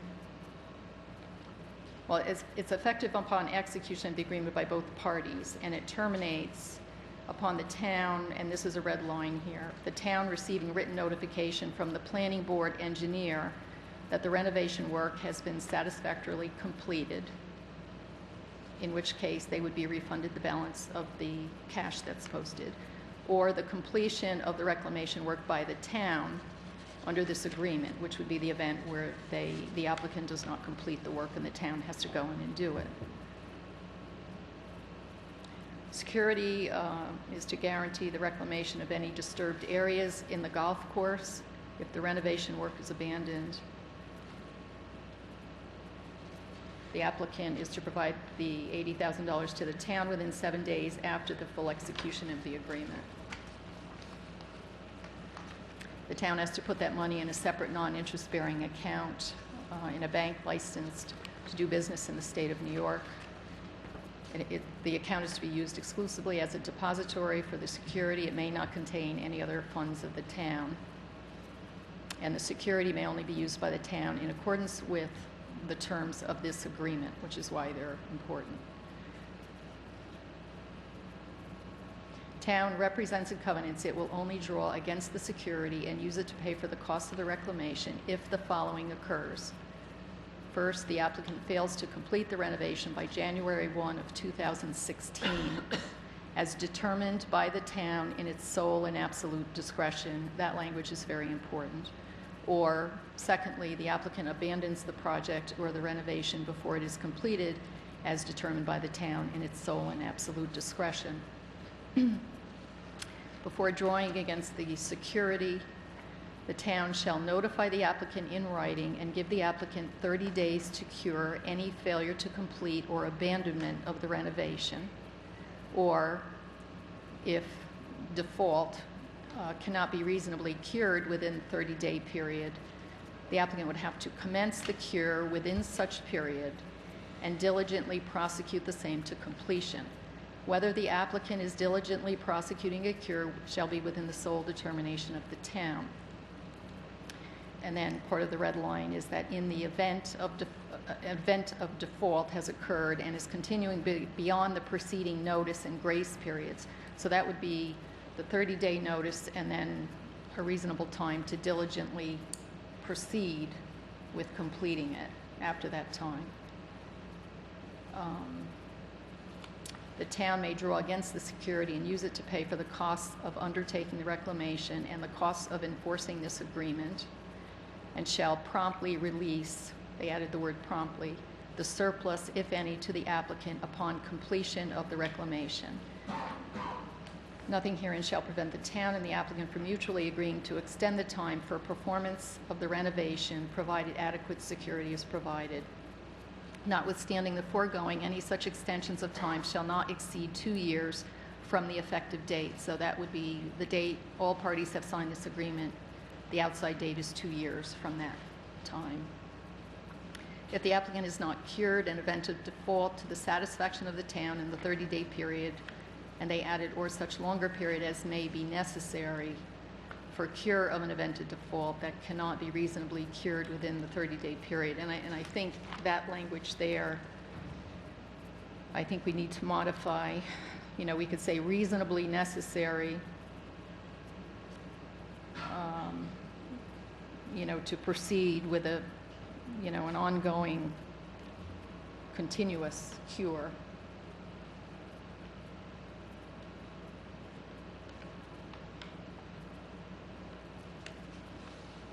Then the town would have the right to draw on the security to undertake the reclamation as provided in the agreement.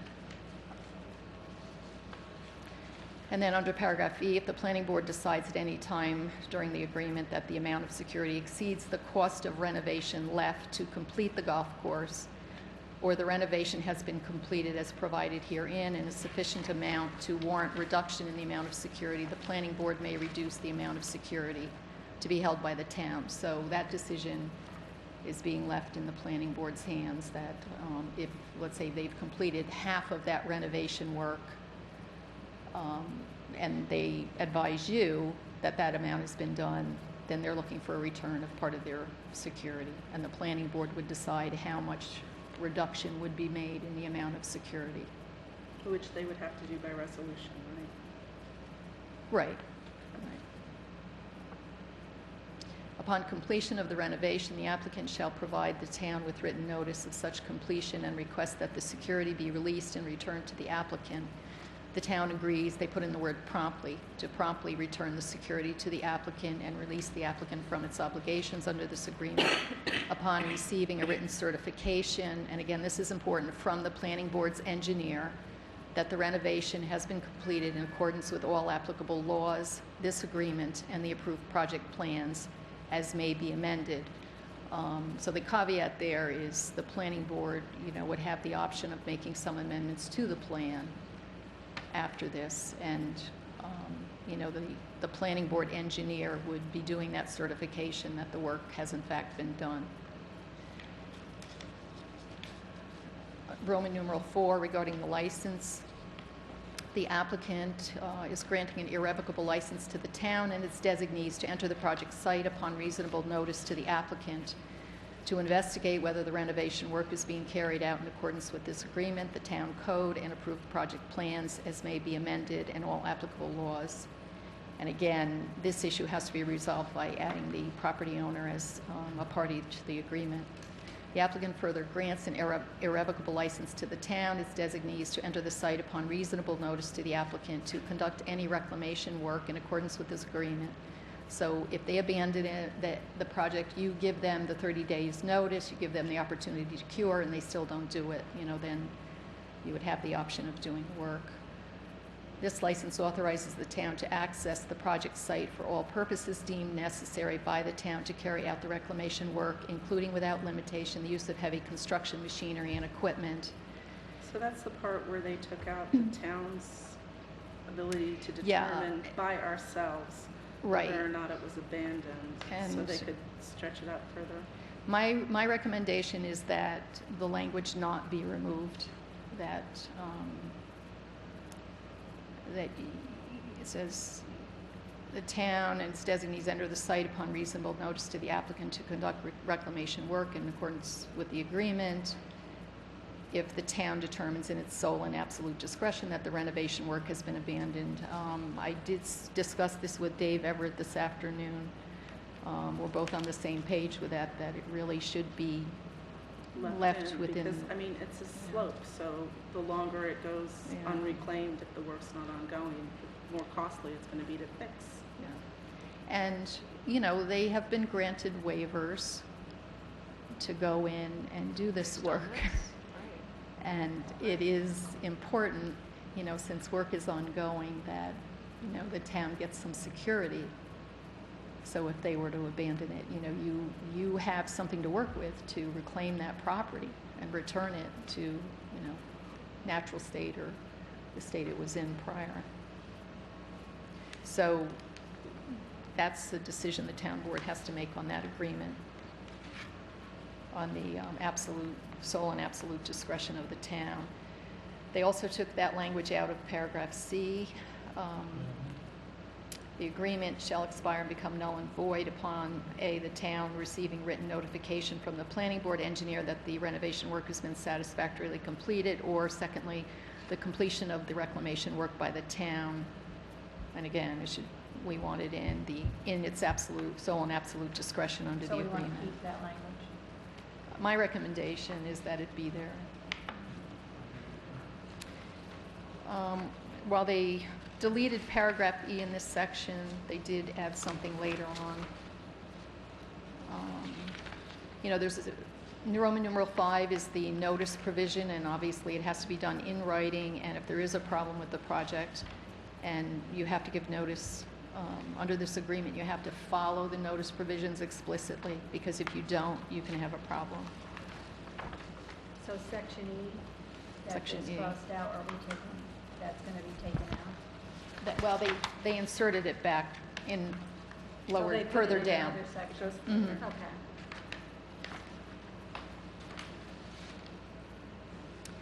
And then Roman numeral 5, B, parties in interest, all of the terms and provisions of this agreement will be binding upon and inure to the benefit and be enforceable by the heirs, legal representatives, successors, and permitted assigns of the parties. You know, that's why you want the property owner as a party to the agreement. You know, this agreement is the entire contract. You're not relying on any verbal representations by anybody. It's governed by the laws of the state of New York. Paragraph G, assignment of contract. The applicant shall not assign any interest in this agreement or the security without the prior written consent of the town. I removed language where they were requiring that your consent not be unreasonably withheld. We took that out. That gives you... I mean, shouldn't we put that better. back in? No. So it can just, No, I took things that can out. flow? No. Why? No, because why would you want to kind of Be be unreasonable? obligated, no, be obligated to allow an assignment of the contract? I mean, you have the applicant, you have the property owner, presumably, you know, bound by this agreement. You know, I don't recommend that the town be obligated to consent to an assignment to some other parties. That's not to your benefit. You can always do that if you want to later on. There's That not, being said, shouldn't we go back and take out promptly then? Because their definition of promptly could differ from the town's? no, promptly is if they've completed the work, you're going to have the planning board engineer certifying that they've completed the work in accordance with the town code, the applicable laws, the plan, and the special use permit. They should be entitled to get their money back. I mean, you have to look at it from their perspective too. They don't want you sitting on their money for 6 months if they've done everything they were supposed to do under the agreement, so Yeah, I I took don't- this portion in the same spirit. no, this is different. This is assignment of the agreement to another party. And then subparagraph I is that paragraph they deleted earlier on in the agreement, and they put the recording. They had questioned whether or not this agreement had to be recorded in the county clerk's office. It was discussed with Dave Everett, and, you know, Dave felt it should be in here as well. They Should or should not be recorded? Should they? should. Okay. And then I think they added, the parties agree upon termination of the term of this agreement, the parties shall enter into a written termination of this agreement in recordable form, which shall promptly be recorded by the applicant at its expense in the land records of Dutchess County Clerk's Office. All that means if they've done the work, they've completed it, they get their money back, then this is going to be cleared off the county clerk's records, which is not unreasonable. So the question is whether you want to see the final version of this and hold it over to your next meeting, or you want to approve this subject to the changes of adding the property owner as a party to the agreement,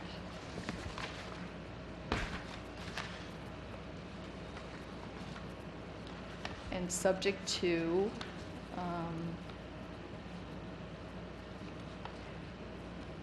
the reinsertion of the language about the town, you know, the town making the determination in its sole and absolute discretion. And then the other modification that I recommend is in paragraph Roman numeral 3, subparagraph D, that near the bottom of the first paragraph, if the applicant has not cured an event of default to the satisfaction of the town in the 30-day period or such longer period as may be, what I would recommend is we put in there, as may be reasonably necessary for an ongoing diligent cure of an event of default, because, you know, you don't want them going in there and they work for a few days and then they disappear for 2 months. If they're going to come in and cure, you want them to get in there and you want them to diligently proceed to get it done. So that would be my recommendation. If you want to see a revised agreement and put it over to your next meeting. And in the sixth recital, the bottom of the first page there, Denise, the applicant isn't defined. That never made it over from the original. So I think you need to add the name of the It's up here. applicant who's an affiliate, right? It's up here. It's in the introductory paragraph. In the intro paragraph, it's HGCC. It says Silo Ridge Ventures LLC, a New York limited liability company, Posted. the applicant. It's covered by posted. Hmm? It was covered by my post. Oh, okay. Okay. Yeah, the applicant is there. Everything else matches. Just give us the final version. So do you want to see the final revision and at your next meeting and approve it then? I would think so. And then if you have to go back and forth to them a few times, it gives you a little bit of space to do that. Well, hopefully we don't have to go back and forth. We've already done that, and hopefully, Yeah, it's already, you know, the thing is, Pretty you want to much, get this done so you can get your $80,000 posted. That's my only comment. It seems to me if we can reword this paragraph D of Roman numeral 3, you know, I think you're close to getting the wording exactly as you want it. I fully agree with the 3 points that you made. I don't know if you guys all feel, the only thing that I was weak on was the actual wording here, but I think she's got it.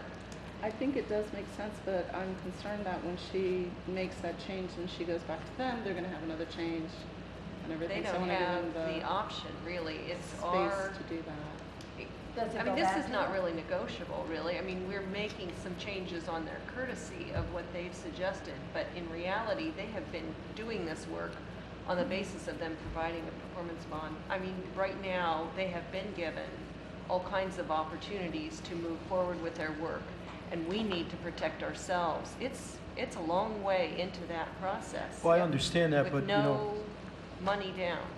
I agree, but I would rather accept a final version rather than accepting this now. I rather read the final version in, then accept it. I mean, another 2 weeks. But it doesn't have to go back to them again.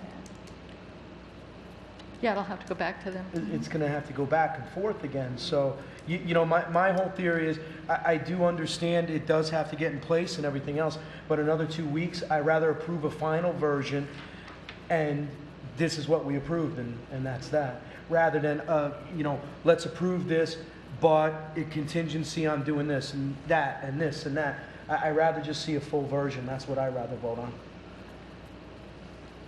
Is that what, that's what you want to do? Yeah, I mean, I think we're very close on this paragraph, just getting the wording correct.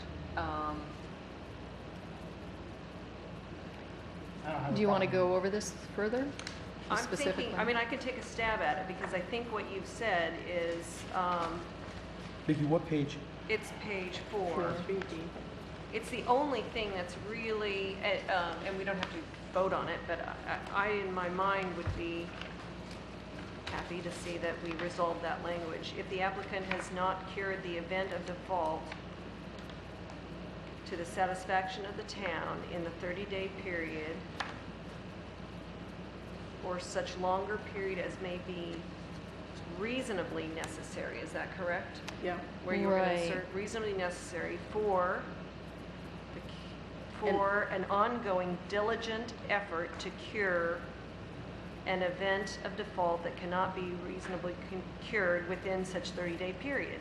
The town should have the right to draw on the security to undertake the reclamation as provided for in the agreement. Is that the language that Right. you're recommending? I really don't think they're going to have a problem with that.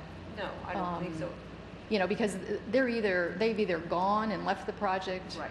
or they're there. And they're working diligently. Right. Right. So I don't think that's going to be an A issue. deal breaker. We Right. need the property owner Right. because of the license, and, you know, you want them a party to this agreement because they're the owner of the property. And I think the bigger question is, you know, these determinations in the town's sole and absolute discretion. And, you know, my feeling is it's very important. They have been given quite a bit of leeway in the waivers, and this is the problem when they get the waivers to go forward and they haven't done this, then they have every reason to want to delay this because they're out there working And we have nothing. and you have no money. So make the revisions, send it back to them, and see what we get. Okay, but what are you saying? You want to wait another 2 weeks because it means you don't have your 80,000? That's all I'm saying. Whatever you want to do is fine with me, but Well, how soon can you give us with a copy with the revisions? That they- Before it goes back to them, so that we can see. I'll make these revisions and, you know, send it out to And Dave send it to Everett us. and then, and you. Question is does the rest of the board feel that you want to wait the 2 weeks, or do you want to ensure that we have the 80,000? Right. That's what. Because they have to post it, what was it, within 7 days? They have to post the bond within Yeah. 7. So you can go 7 ahead days and make of signing whatever of the agreement. changes and send it to us and see if we agree with them before it goes to them again. Right? I can do that. So you want to wait then, is what you're saying? You're going to wait another 2 weeks to approve this? It just means you're another 3 weeks without your money. Well, we just want to make sure the wording is Okay. appropriate. You know, Okay. everybody's comfortable with the wording. And I think we're all comfortable with the reinsertion of the town having sole and absolute discretion wherever that is. We should Okay. have the last decision. Okay.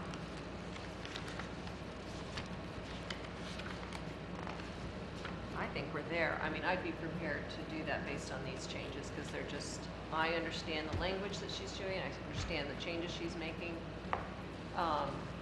If they're acceptable to the other side, that's. They'll have to stop work at some point if it's, you know, I mean, we now have to provide the assurance that we can reclaim that land if they leave that land tomorrow. So Vicki, do you Okay, want to so vote on it now? So we're I going to would take personally the- say it's time now for us to move along. That's just my opinion. You know, whatever you make a guys feel motion. comfortable. I'll make a motion that we accept this agreement based on these following conditions changes made to the security agreement and license. First one is that we are going to add the property owner as a party to the agreement. Second point is that we're going to reinsert the portions that had been crossed out.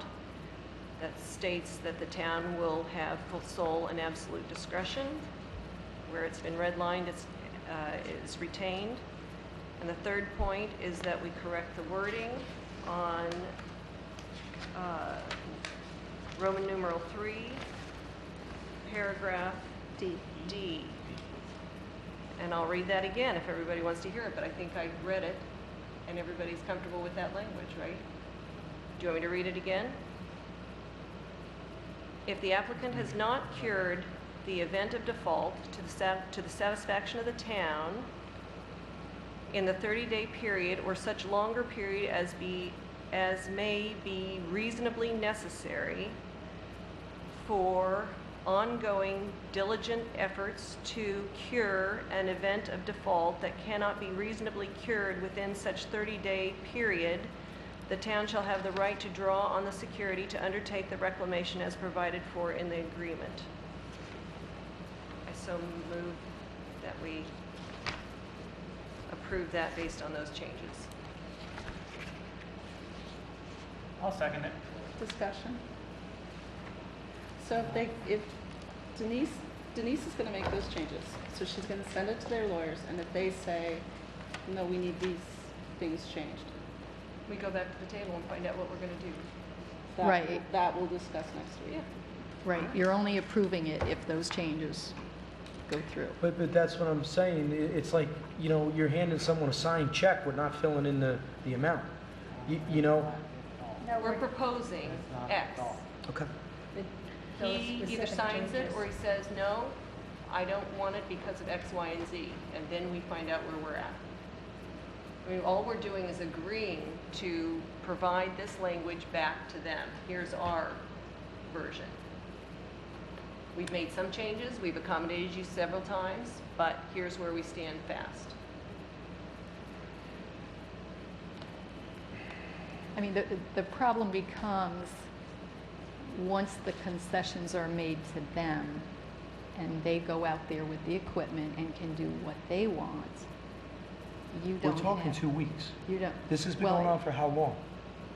Well, I know, but the work's going on. All I'm For how saying is, long? you're gonna have another 2 weeks and Yeah, then but we another, just got another this. week after that to get the money. I mean, we had to wait to for the planning board. We got this at 4:23 this afternoon.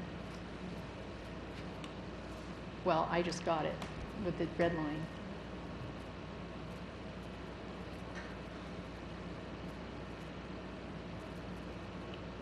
No, I think we gotta keep it moving. They can either It's accept simply a it matter or of give timing up. for you. It's a matter of her timing typing this up on and the having us security. look at it, or us verbally seeing those changes and agreeing that that's the changes that we want or not. I mean, if you feel like you have to have it in writing to see it, to approve it, then we do need to wait 2 weeks. If you understand what we've just asked Denise to do, we can approve it based on these conditions being met, that she makes those changes, and we stand behind it. It's part of the And she'll record, go back. it's on We the... do understand And the she'll go back. changes that are being discussed. It's just a matter of, yet again, putting through another piece of resolution, agreement, motions, whatever, that isn't finalized when we want to vote on it. And I just really like to have things in their final format. And the final format will be you sending it to us with the changes, right? I After mean, final- their Yeah, well, it's lawyers final, come back to I know, us. but it's final for us. I mean, this is what we want. We've discussed the language. So we've all decided what we want, we've sent it to them. They can either accept our terms or they're going to reject them. So then you go back to them and they accept them, we'll have everything in place. And we'll have So- that $80,000 put into the non-interest bearing account, and it'll be there, rather than what we have now, which is nothing. Again, but like I'm saying, we're talking 2 weeks. That's my big thing. I mean, I understand where Vicky's It's coming not from. just 2 weeks, but then it has to go to them. So we're delaying it beyond. No, It she's doesn't- gonna It has make to these be- changes, she's gonna send it to them. Oh, okay. Then Then they'll it's sign gonna it? come back to her, and they're gonna say, we want these changes, we don't want these changes, and then these are the changes we want. So in 2 weeks, when we have a meeting again, we're gonna approve a final copy, because it's gonna go back and forth between the lawyers before our next meeting. Yeah, and it If has she to be makes signed. changes, then we have to go back over those changes, just as we've done tonight. She's gonna make the changes that you're doing now. Gonna present it to their lawyers, their lawyers are gonna approve it. Their lawyers approve it, we sign it, we vote it in the next meeting. If they don't approve it, then we're gonna have a discussion again. What do we do? So it's delaying it. I understand, but it's, you know, I'm sorry, we've been sitting here for 2 hours and 10 minutes right now. We went over a resolution that's 10 pages long. I'd rather sit down and read it and say, this is exactly what I want, rather than, did I hear this, did I not hear this, I couldn't hear Well, Denise. when she sends it to you with the recommended updates, you'll have it. And then you'll be able to read it all the way through and see what was recommended in it and what's going to be going to the lawyers. Victoria, I understand that, but we're being asked to vote on it now. No, we're not. Okay, so we can We're either vote voting on on it now, we can vote on it now, and vote on the changes, have her put them in, or we're not, either yes or no. Well, we can. Yes can or we no just- what? I don't What understand. we're You wanna voting vote on, now? You what are want- we voting on? The changes? What are we voting on is We right. can vote on the changes as I've As she just read 'em. discussed, so Summary that then has she the can motion make on the those table. changes and bring it back to us in 2 weeks. Dawn, read The motion that we have is to accept the agreement with changes, and there's 3 changes. With to add the property owner to reinstate the portion that was crossed out referencing the town, and to correct the wording in paragraph 3, sub D, with the correct language as Vicky has read aloud. That's the motion that's on the table, to accept the agreement with changes. So there's a motion and a second? There's been a motion and a second on the table. So we've had the discussion, so we should vote at this time? Yes, we should. Well, there's a motion. We need to vote? Yes. Councilman Delango. No. Councilwoman Hitzelberger. No. Councilwoman Doyle. Yes. Councilman Perotti. Yes. Supervisor Perotti. Yes. Motion carries.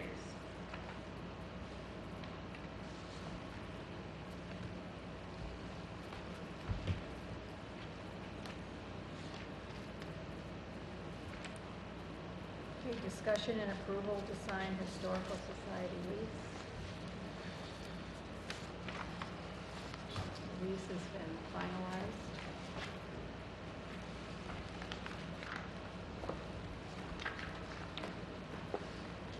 The 9 recommendations and the insurance.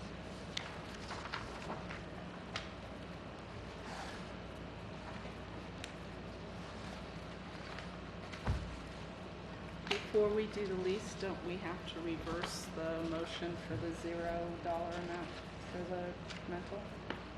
And change it to $1 amount, so then we can sign the lease, because the lease was written with the $1 amount with the... No, we're not changing it back to 0. No, it is at 0 right now. There was never a motion made to change it to $1. So, There was no need to do a motion to change it $1. I mean, that's the way leases work.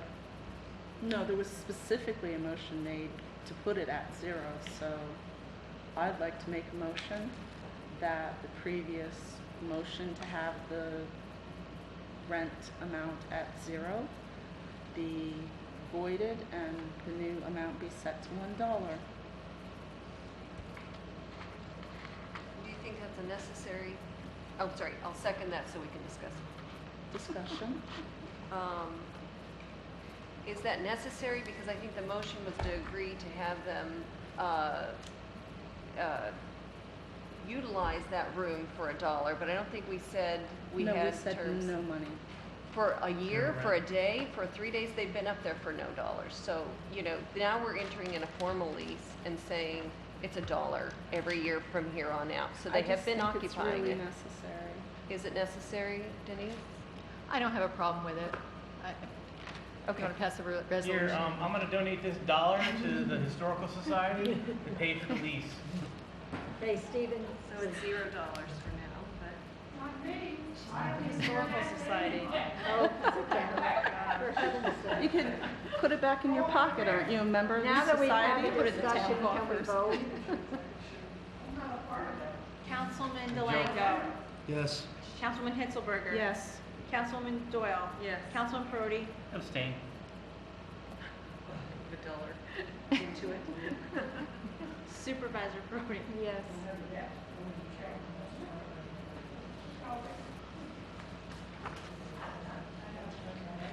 Do we need to make You need to make a motion? motion to authorize you to sign the lease. Okay, I need somebody to make a motion to authorize me to sign the lease. I'll make that $1. motion. You can make it. Just, we need terms here. Commencement and of the lease term. The what? It's We fill in today. the blank here today. Oh, Was today and to August 13, 2015. 13.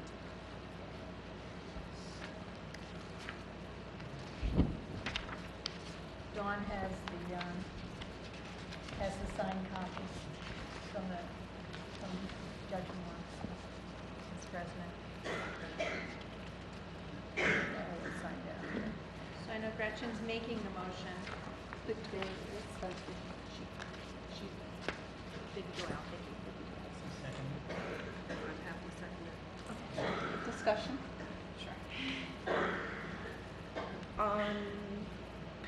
11, it's specifying that they're supposed to lock any entrance, but on paragraph 8, it says they're only allowed to use the front entrance. Can we hold them to that? Well, if That's only they, to secure the building Yeah. before they leave. So, but they're only getting the capability to go in and out the front door. Right.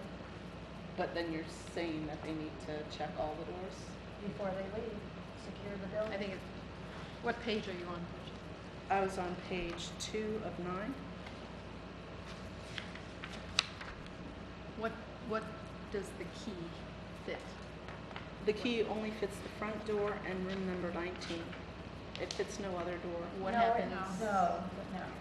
The key that fits the front door fits all the doors, all the outside doors. And that, they'll have that key. So all we're asking them to do with that paragraph is to secure the building when they leave, if they're the only ones here. Well, then do we have to change in paragraph 8 that the key is for all the external doors and not just the front door as specified? Well, you're saying that, you're talking about where they shall access the premises through the front, Yep. the main front entrance. Okay, but I think you have to anticipate that if someone uses another entrance, even though you're saying that's what they should use, if they use a different entrance, they should be obligated to make sure that is secure before they leave the building. I mean, that's just... Yeah, of course it makes sense. I just wanted to technically make sure it was Well, they're clear on it. correct. Is it They signed didn't, today by Judge Moore? I'm sorry? It was We have to signed do today what by toilet to Judge use? Moore, it is. I'm listening to 2 people at once.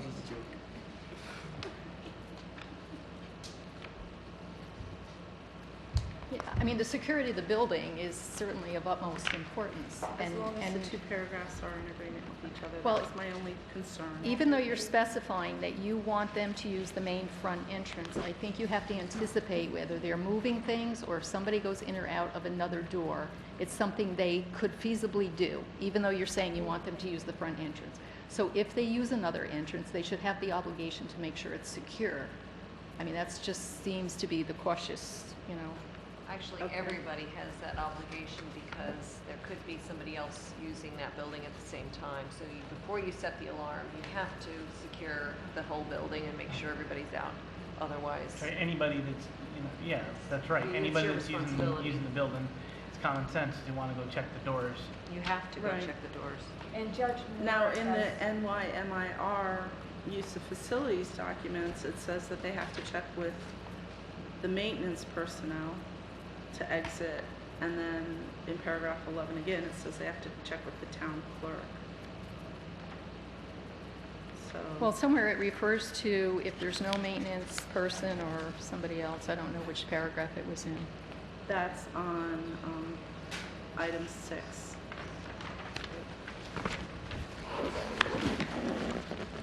Maintenance personnel are not available, make sure all the doors are locked and lights are out when leaving. And if there's an inconsistency, which is in here, between the lease and the NYMER form, then the lease controls. Oh, okay, good.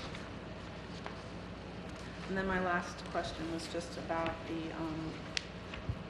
they're saying they're gonna have 30 people max up in that room. Is that, was that?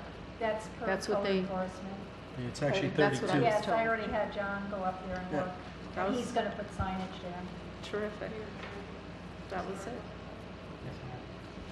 Councilman Delango? Yes. Councilwoman Hitzelberger? Yes. Councilwoman Doyle? Yes. Councilman Brody? Staying. And Supervisor Brody? Yes.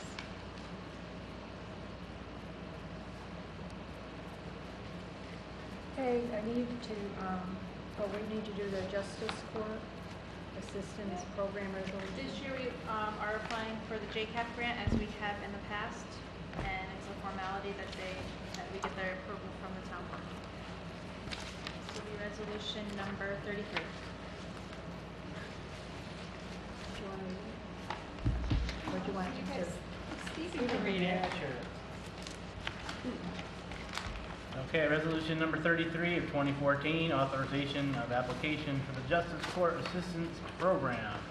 Whereas the supervisor has received the application for the Justice Court Assistance Program, which shall be used only in accordance with the provisions of Chapter 280 of the laws of 1999, with all rules and regulations governing said program, and whereas any goods and services purchased with any Justice Court Assistance Program funds shall be obtained in accordance with acceptable procurement practices established by the town of Amenia, whereas no funds awarded pursuant to this application shall be used to compensate justices or non-judicial staff or to reduce or otherwise supplant funding provided by the town of Amenia to its justice court.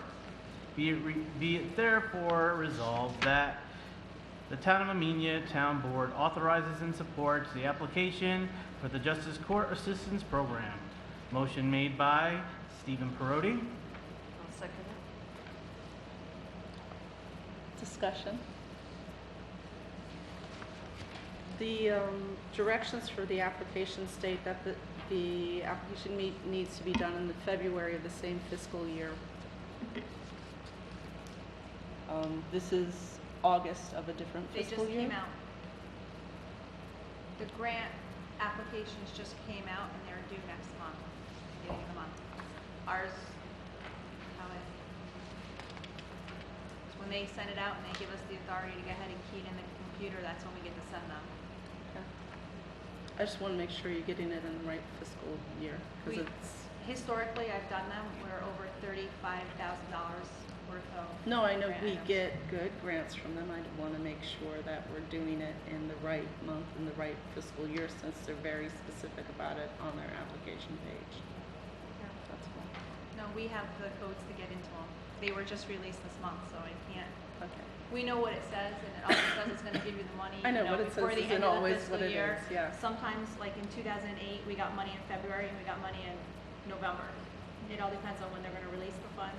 And we know there's $4 million in the kitty to beg for, so that's what we're gonna do. Thank you. You're welcome. Any other discussion? Vote please. Councilwoman Hitzelberger? Yes. Councilwoman Doyle? Yes. Councilman Delango? Yes. Councilman Perotti? Yes. Supervisor Perotti? Yes. We can hear you. Okay, I need to table the Old Lavinia landfill project change order because it's not completed.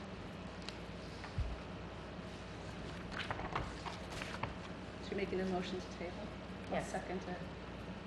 Well, I don't need to make a motion, I can just table. But if It's you wanna been make a made and motion, we can seconded. do it. Then you can go ahead and vote, unless there's a discussion. All in favor? Aye. Any opposed? Wassaic Old Luther Barn sign, Tony, you're on.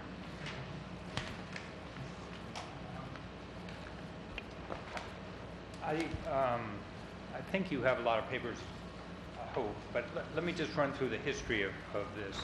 In December 3rd, 2012, I assume you all know what this sign is. It's the old Luther Barn. We got a letter informing us that the billboard sign needed to be removed immediately. We called the town and were asked to appear at a town board business workshop on December 13th, at which we asked for a stay of this order to demolish it, and we were told to seek a variance with the Board of Standards Appeals, or the Zoning Board of Appeals. And we made an application for the April 17th meeting, 2013, at which we were told that we needed to present reasons why we should be granted a variance. So we, on May 22nd, we submitted a paper, which I hope you have a copy of, that outlined 3 reasons why we thought we qualified for a variance from the sign. I can run through it, but I hope that you all read it, just because of the time we have.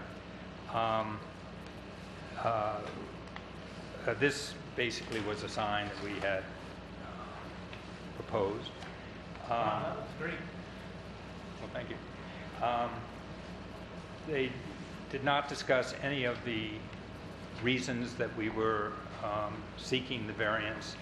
They basically said that the signed ordinance said what it said and that they had no power to change it or to allow us to, or for them to alter it. The lawyer there said that the only way around it would be to amend the sign ordinance. So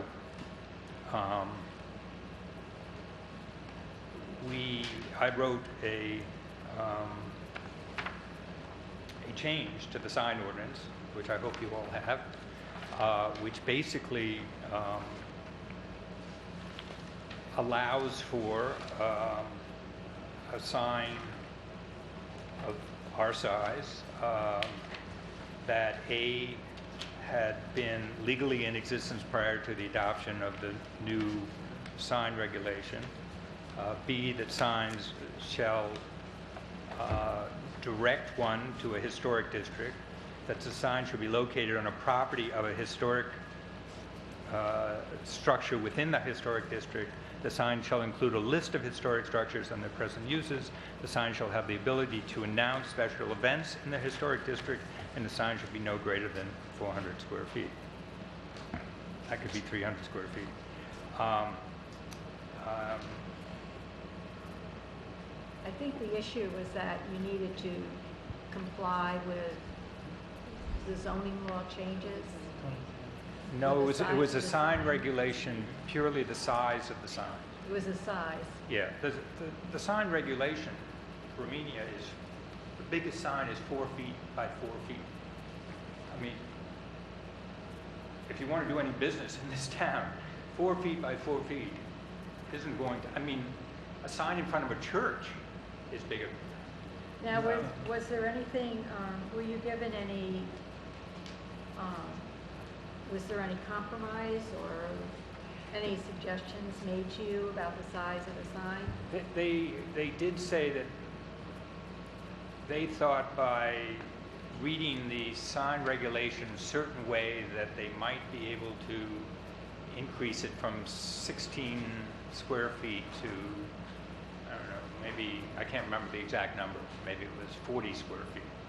But no, nothing Mr. like, Zanina, I got a question for you. How big is the actual location where the Luther sign has always been and has always, how big was it? it was When 20 the Luther feet, sign was there? it was 20 feet wide and probably 15 feet tall. Okay. I think the issue is more so with the sign law itself. Is there any way that we can revisit the sign law and maybe change it? Because I believe that there are other residents in the town trying to conduct business that are being thwarted by this. But that would take time. It's a change to the zoning law. I think Mr. Zanino is looking for some remedy to his particular current issue. Current issue. Well, the current issue is that we've been asked to tear it down, which we would not like to do. I personally think that the hamlet of Wassaic is a historic thing, and we have redesigned it so that it's really a sign to the historic district as opposed to a sign to the Wassaic project. Great.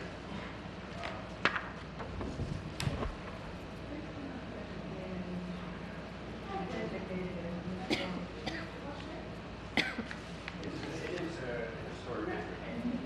In the zoning law.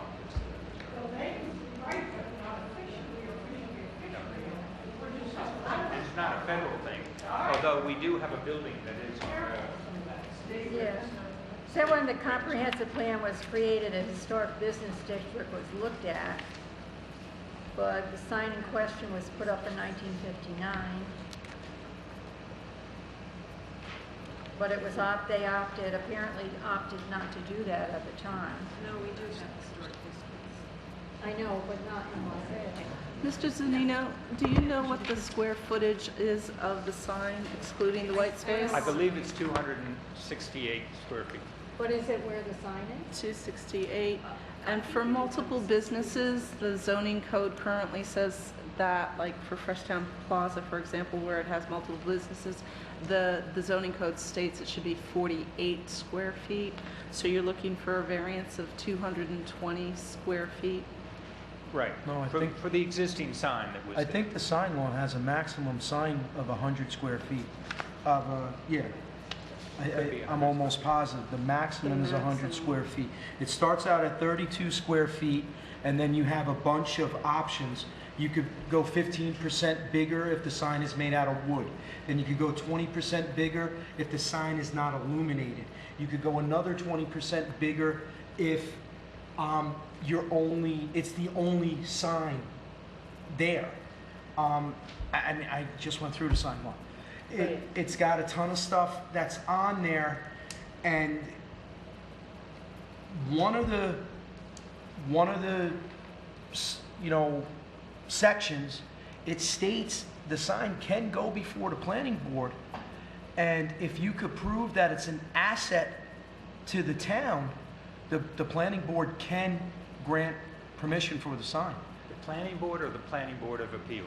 Planning board, from what I'm reading the law, That I opens mean, up the whole site for surveys and stuff though. What if you just did like a cutout in this blank area here to give yourself less physical square feet and get yourself closer down to 100? It's all part of the sign, though. We suggested that, and we had a scheme with it was just an outline of that. We said, no, that's whole sign. Well, for other businesses, they let the open space not be considered in the square footage.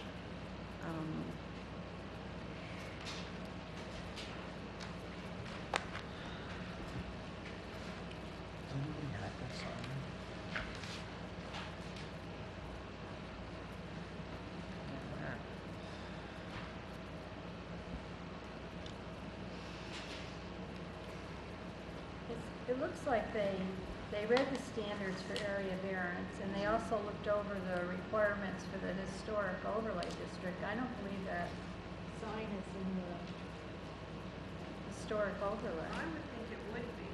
I can't Unless remember I'm exactly, wrong. but we've got the kilns across the street, which are integral to part of that. And the whole iron works is under Route 22. It should be part of the historic district if it isn't. But they do, we can find out.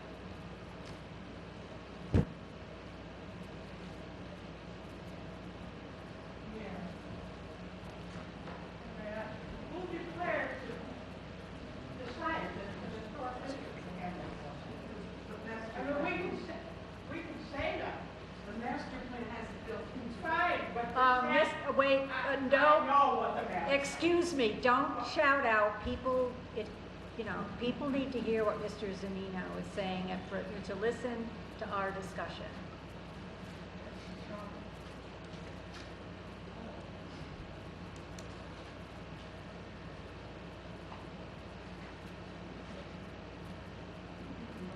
So we need to.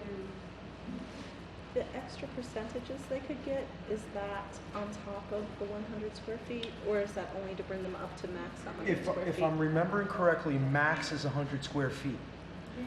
You're starting out at 32 square feet, and then you have your percentages. I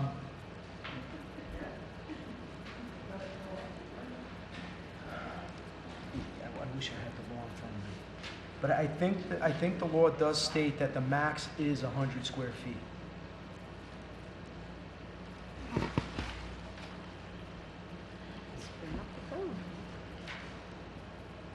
I mean, I do agree with Stephen that, I don't think the problem is the sign, I think the problem is the actual law. But again, we're running into that problem with a lot of the laws right now. But the law is there. The law has to be enforced, or what's the sense of having the laws? So we need to, Well, we need to figure out where. we're acting as the appeals to the zoning board of appeals. This is his last resort. He's gone through everything else, so that's why he can come to us at this point. So you have been to the planning board. I'm sorry, I missed that very first I part haven't of been your to the planning history. board, I've been to the planning board of appeals. He hasn't been to the The planning board. the zoning board of appeals. Zoning board. Okay, so the question I had was, beyond planning though. yeah, well, Vicky, he said that there was a I wish I had the reference law with me, but I think I did remember reading in the law in the sign ordinance. that there is, thank you.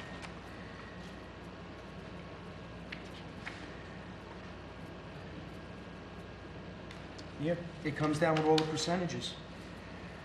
This is a freestanding sign, right? All right, it's a freestanding sign, so it is 50 square feet. I was dealing with a wall sign, so a Okay. wall sign is 100 square feet. But you have sign area bonuses. To encourage design excellence, the maximum size of individual sign specific may increase the criteria below if satisfied. And then 15% if the sign is made of wood. 15% if the sign is designed to contain only the identification of the establishment without advertising any product.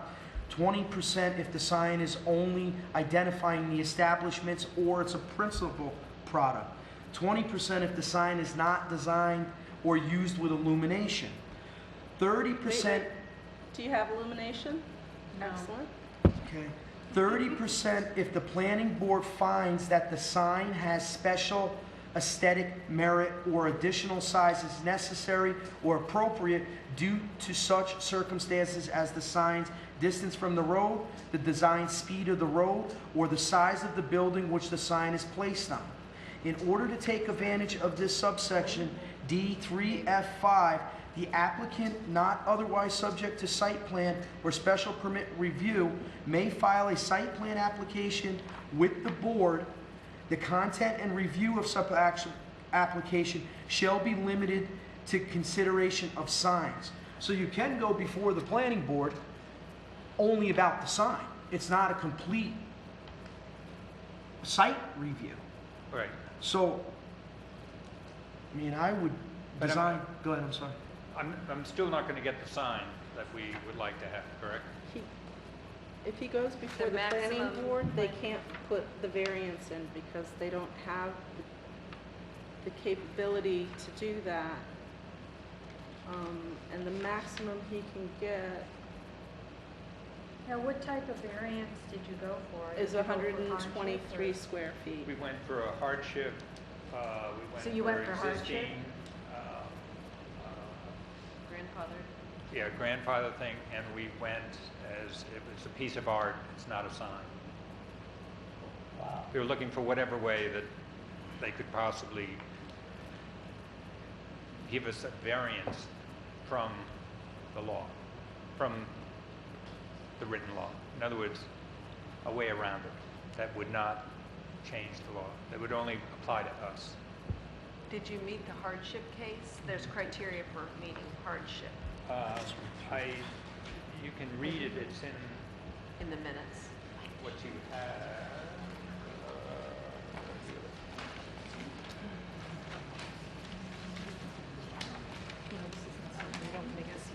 It's not. Yeah, the last, third thing, it's,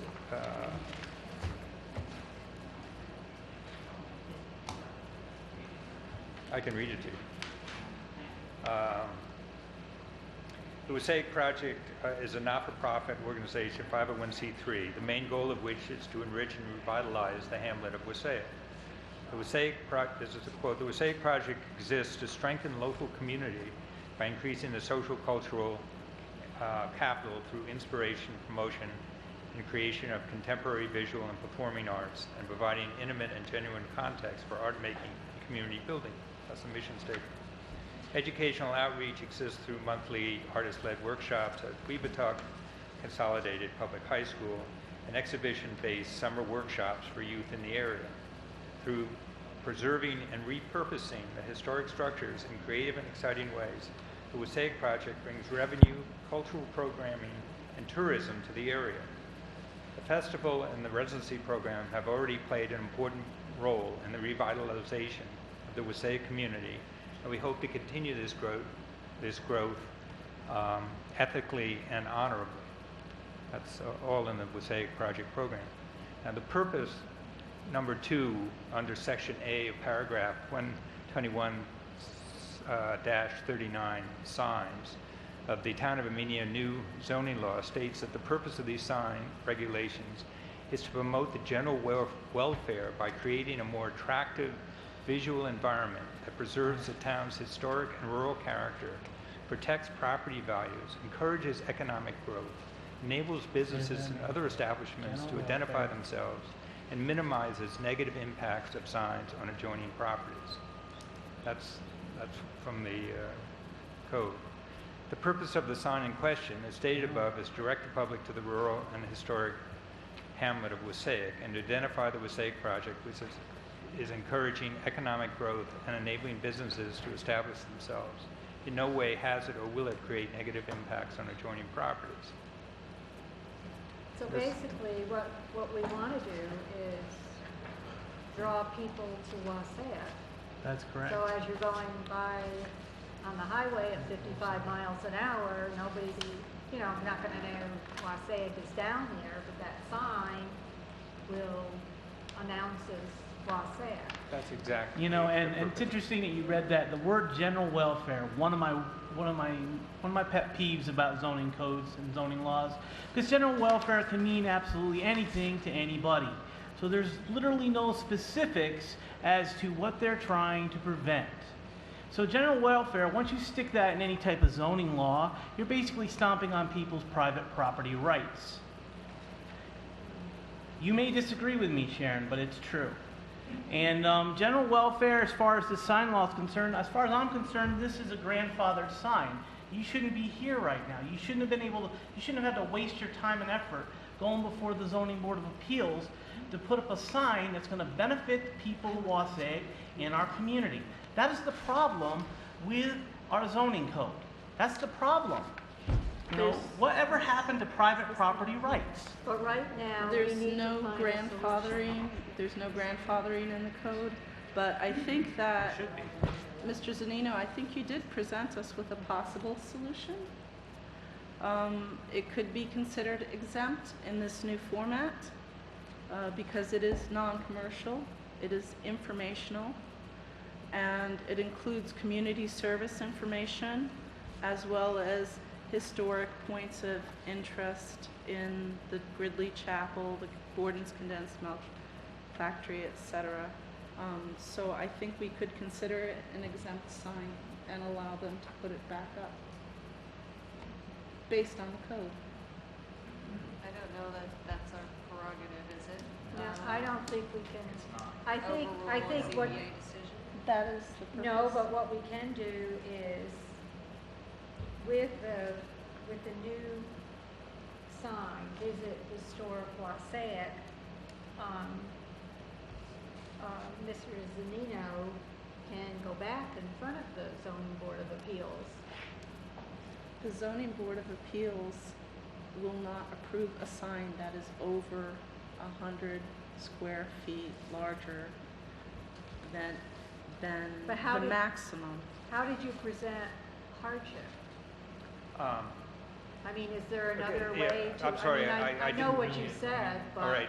For the reasons above, failure to allow the existing sign would have an extremely detrimental effect on the improvements already made to WSAIC and create a hardship with significant financial and social consequences.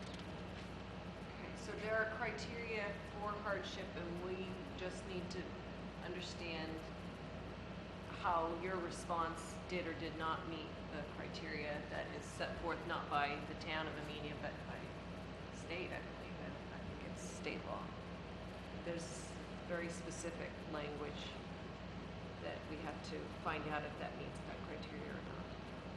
Right. I wish you would you would read this 3-page thing, because I think that we did cover all the bases that we were allowed to in the sign regulation. And I thought it was a compelling case, but as I you read said, it. I thought it the was- sign, they won't, they won't go above the numbers that are in the code. So they're not really giving a variance. They're just interpreting the code. They're They not- also have leeway to being able to interpret that code. And I was on the zoning board of appeals at one point in my life, and that's a wonderful thing of being able to think outside and maybe take a look at the code and interpret it in a more, in a fashion that makes sense. I thought so. Well, is there any way that, you've come to the town board, we can't rule on a ZBA issue on a variance, but what we could do if there are people in town who are finding the sign ordinance isn't working as well as we thought it would to provide businesses the kind of helpful economic activity that they need, then we should revisit that. And I think, Stephen, you said you have quite a bit of experience in that, and maybe could come up with that. And maybe, Mike, you've had some experience with that as well. It seems to me the problem may be in the grandfathering issue, in that we only gave 6 years for these signs Well, to that's the comply. it says right in the law, it takes away the grandfather clause. So we should, I think, revisit that. That's one thing that sounded to me. Now, wasn't there a packet, this has been worked on before. There's other zoning laws and everything. I know when I first came around, there was actually a packet that we were looking into, and the sign law was one of the laws. Does anybody know where that is? Denise, do you have copies of that? Because I know the previous lawyer was working on it, and we had a lot of the stuff, and there was a whole packet, and it had a lot of Those were all laws. the proposed changes that The Nina wanted to make, but they were actually to make things more restrictive. Mr. Zanino is not looking for more restrictive signs, he is looking for less restrictive signs. And since the Yeah, zoning but I'd board like of to see if appeals we could has said find no that to packet. him, his only option is to come before the board and the board to flip that decision. Yeah, I think his more pressing issue is that he has to appear on the 19th day of August in the town meeting justice course about taking his sign down.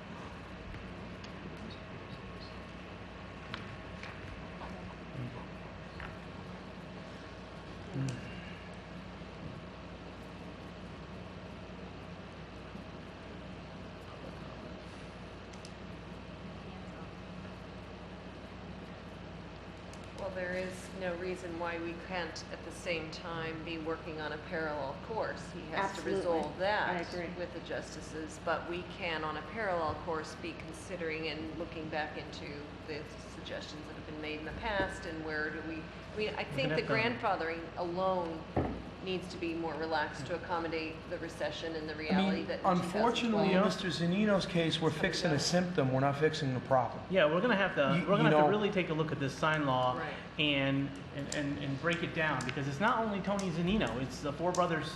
They're trying to do the thing with the drive-in, and they're having problems. And so I think what we need to do is take a look at the sign law itself and maybe make some amendments to it to maybe make it less restrictive. Like Vicki said, I think that can be a parallel course of I action. think it's the only thing that we can do personally. I Then- mean, that's what our job is in that part of that whole. And maybe sometime down the road, maybe we could take a look at the whole zoning law and make some changes there as well. But there isn't, since we're going to have a parallel course of action, I don't see why Mr. Zanino can't go back back to the zoning board of appeals with this new concept.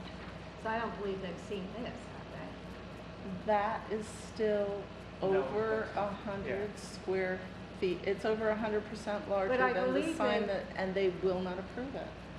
But I believe they were willing to compromise to some extent. Weren't they of the size? Like, A little bit, but they are not looking at the arguments for variance. In other words, they're not ruling on the value of the arguments of the variance. They're just looking at the law and seeing if there's a way of tweaking the law. But they're not saying, oh yes, because it's a historic district, which is under paragraph 67-17 entitled variances, under section B, states variances may be issued for the reconstruction, rehabilitation, restoration of structures and contributing structures listed on the National Register of Historic Places or the state inventory of historic places without regards to procedures set forth in this chapter. But there's a perfect example for a variance. Yes. But they see, the thing is, they won't say, all right, you can have a variance because you meet this criteria. that as a member of the Zoning Board of Appeals, you have that discretion to make that decision. And it's really up to them. It was really at the time up to them to either say yes or no, and depending on the makeup of your Zoning Board of Appeals, would you have a better chance going back again? No. I don't think so. but you don't know that. I think so. No, I'm pretty sure. Well, in defense of what I believe they were trying to avoid is the billboards in town. So you have got to distinguish it somehow in the law that this is not a campaign sign. It's not it's for the good of the good of the community, the historic. It's a historic. So I got a It's question. not a commercial sign, I think, is the big deal, Okay, because so I you got have a to question. consider the size of the sign for places like Cumbies Yeah. and Sunoco that are out there. So what is the difference between this sign that is advertising historic Wasatch and the one that is by the cemetery coming into off of 343 advertising Kelsey's store? That's a big sign. How was that one grandfathered in? That's part of the historic district, too. I don't know. Town supervisor would let me speak for 2 minutes, I would hold it for 2 minutes. Mr. Zanina, do you mind if Sharon speaks No, for 2 not minutes? at all. Sharon, I'm watching the second hearing. May I? I didn't know that was going to come up today.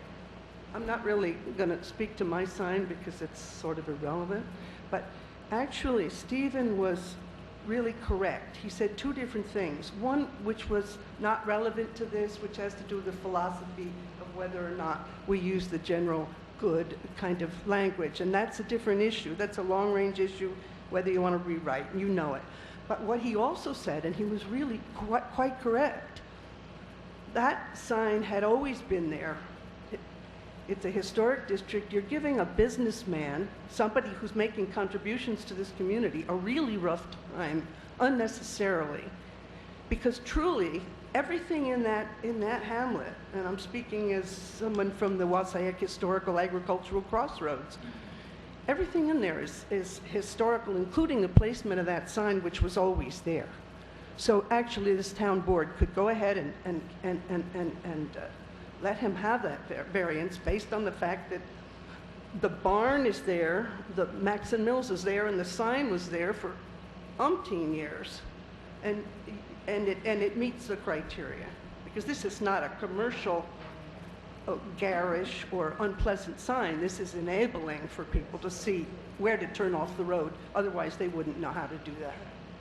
I agree with Sharon, what she's saying, but again, our problem is we have a law written, and we're setting precedent if we go against the law. So that's where I'm saying our problem is the law. Our problem is not the signs. Now, if we set a precedent and let one person do and not another person, what happens with all these billboard signs, these sandwich board signs? Technically, by our law, all those signs that are by the traffic light on the intersection of 343 and 22 and everything are technically illegal. But they're temporary.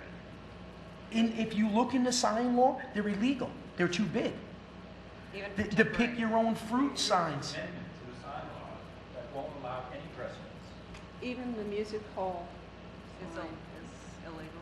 Yeah. You know, so again, I'm not against this sign.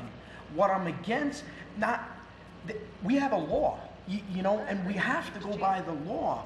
I do really think if this is represented, I think you're gonna have enough wind in your sails that it will go through. But again, it's a process. And unfortunately, the law is the law. Until it's changed, That's what our job is to change it. we have to do what we have to do right now. I know it's not helping your cause out, but I do think if this is represented, I do think. How do I represent it? I mean, what Those papers that you were criteria talking, do I give them? the papers that you were talking about, we don't have them. I don't have them. The 3 pages that he was talking about. They were in. This to the zoning board of appeals? I sent everything to you. The only thing that I could find is Leo Blackman's letter. No, I sent a whole bunch of stuff. I sent all the minutes. I think she emailed it. It was emailed. It's not in our packets tonight, though, right? But you also needed to download the July 22nd, Yeah. 2013 minutes as well. I didn't download those papers and bring them with me, but The bottom line is, we, as a town board, do not have the authority to override a zoning board of appeals decision. However, there is no reason why you can't go back to the zoning board of appeals and re-present what you have talked to us about. Actually, I And think there was also- something in the code that allows the board to override that. So I would like the chance to look into this over the next 2 weeks and revisit it 2 weeks from now. And in the interim, can we have John hold off on his appearance ticket? I mean, to get some time, Denise, you could research the law, see what falls in where and stuff like that, and go from there, I guess, right? So we want to do some more research into this. I think we should do some more Let's bring research. it up in our next meeting. Yeah. I would Can we get appreciate John that. to put the appearance ticket on hold, or whoever has to do that? Victoria? Yeah, I can ask him. Great.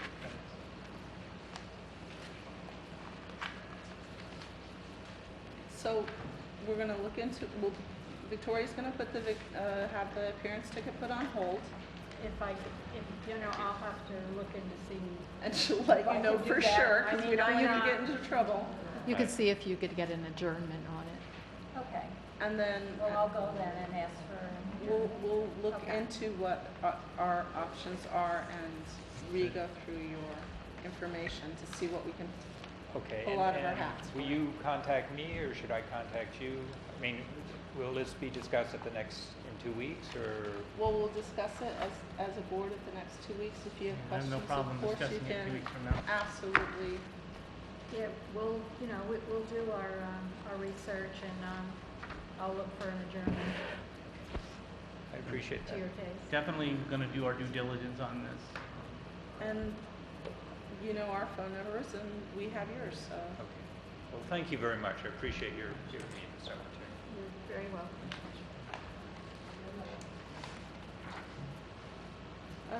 212. Oh, sorry, it's not on camera. Larissa?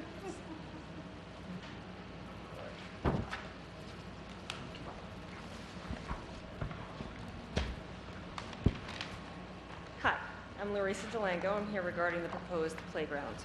So everyone should have a package. Let's start with the first one. The first one is the DEC package, where you will find the checklist attached and all the required paperwork that needs to be submitted with the maps. Did anybody get the opportunity to look through those? I'll review them with you.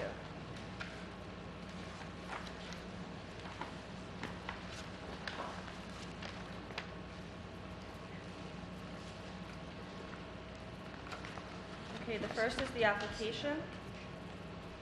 You'll see lots of parts that are circled and rewritten. It just needs to be refilled out. Are we all on the same page yet? Everything has been completed. I just need to finalize it, make it look neat, so grab a new application and put it in. There's a short EAF attached. And if you go through the whole checklist, it shows exactly what's in the package I gave you. All the necessary items that need to go to the DEC are in those package maps and application. I also have a letter from our floodplain administrator. That's you.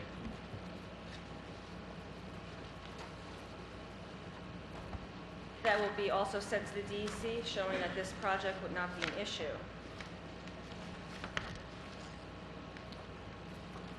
Our architect from the playground, Karen Armstrong, can't be here today, but she did send in a package that everyone also should have received. And it shows the finance, shows all the payment, the bills. It shows exactly what monies need to be allocated for the playground.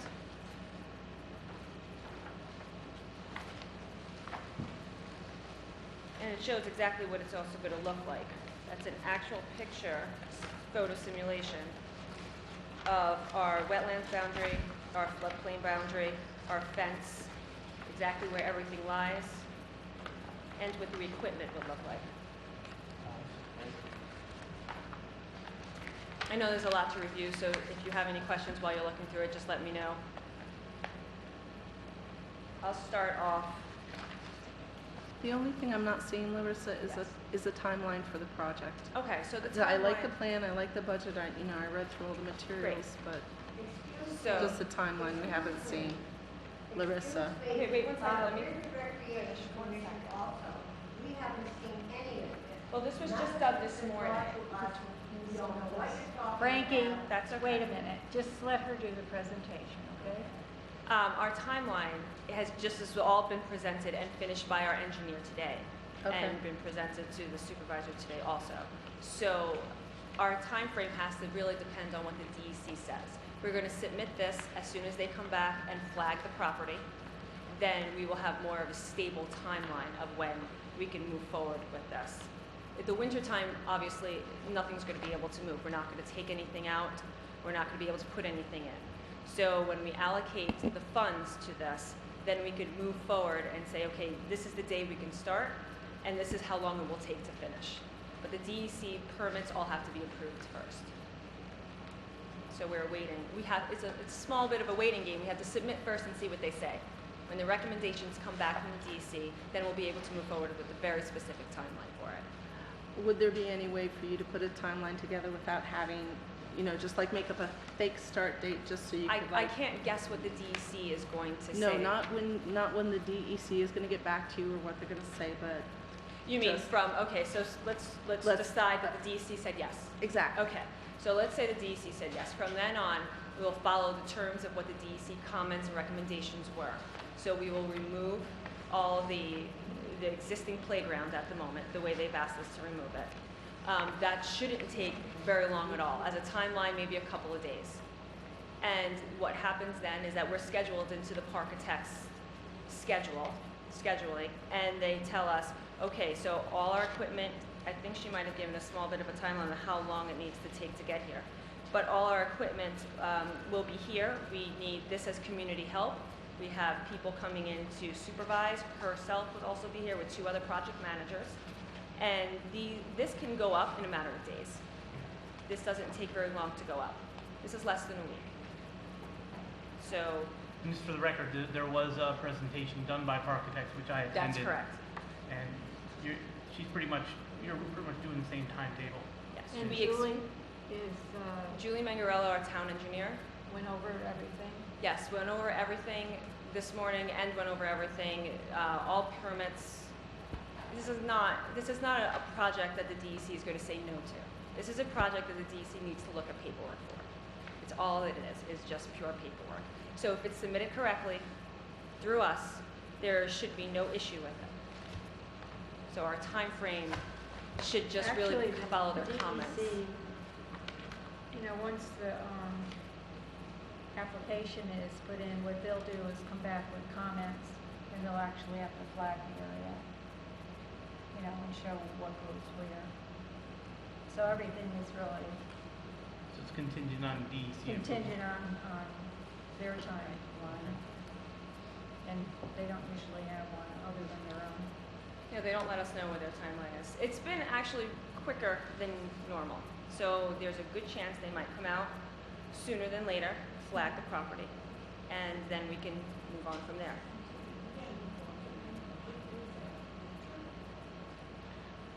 Okay, so I have a question for the recreation chairman. Can you go to the podium? Yeah, you're the chairman of the recreation. I just want to clarify, when you said it was, it went out to the public, with architects, that was actually a public hearing. It was advertised as a public hearing, everybody was invited to come. So I just want to make sure I got that. Did the commission vote on this? Yes, And what was the outcome? it was for it. Unanimous, yes. Unanimous, yes. The commission is saying they weren't even consulted to the town board. We don't even have bids for the church stuff yet. I'm sorry, Larissa?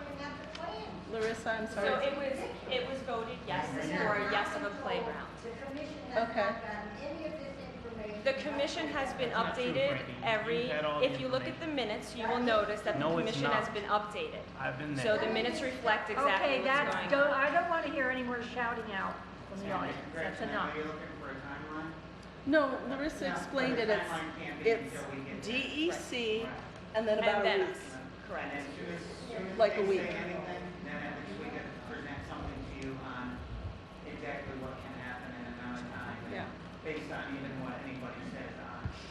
Well, the numbers are what you presented it to be. The architecture drawings, of course, have been great since the beginning. I think it fits in well with the landscape and everything. And I'm hoping we can go forward with the project. So you have an order total of $84,137. The order total, if you're looking at just the equipment, correct? Says Is equipment is- $84,137. Okay. So you're also $84,137. Okay. If you look on the second page, the community build, so we're not going to look at the contract installation because this is going to be community build, which we decided on earlier. It's going to be $4,700. And it shows you exactly what that includes. Okay. Order total is $35,250. Is that correct? Stephen, I'm sorry, I can't hear you. I'm looking at the order total says $35,250. No, well, what they're saying, no, that What would are they only saying? be for the contract installation. Okay. Okay, so we're not even touching that part. We're going up Okay. to only Okay, okay, 4,700. I got it. So the total of the project is $88,837 Okay. with the community bill. With the community bill. If the community isn't gonna pay for the church and stuff, we haven't even got bids for that yet. The turf is included in the price. Is included. Will you please not shout out? You'll have your opportunity to speak at the podium. In the bill, what I'm looking at here, 320 cubic yards of wood carpet delivered, $7,840. That's part of the $8,400 price. That's correct. So what we're going to do with the sand, which we just got today. So what we're going to do with the sand, Will you please stop shouting out? Enough. the sand also plays a major role in this, which is beneficial for us because we won't have to get lots of donations of stone and loose stone to put for drainage. Some of the sand will stay. So the sand serves as drainage, and then they will choose all their materials that's already included in the price and put it on top of the sand. So that would actually cut our costs down. Okay, but has all of this information that we have here today gone before the Recreation Commission? This was just given today. Okay, So, no, all this information was not given to them yet. Okay, But so this was a vote taken that we would come to the town board with this information at hand for you to decide to allocate the money, because that's not our choice. So that's what I'm doing today. What was the original estimate, Chris, when she did her presentation on the cost before we did all this legwork? Do you guys have that information? Steve, if I remember, it was pretty close to what it is now. Yeah, it It's is. not any Very different close. if by dollars, that would I think Very it would close. be. Here's the original one back when Darlene helped us out. And that's the one that's been presented to Can you go to everybody the from day podium so one. folks can hear you? How long has this been going on for, Go Chris? ahead, read it. Like, a better part of 2 years, Yeah. but in a very basic state of before we moved in here. I said, look, this great piece of property at, what can you do? Actually cheaper. And then it wasn't until I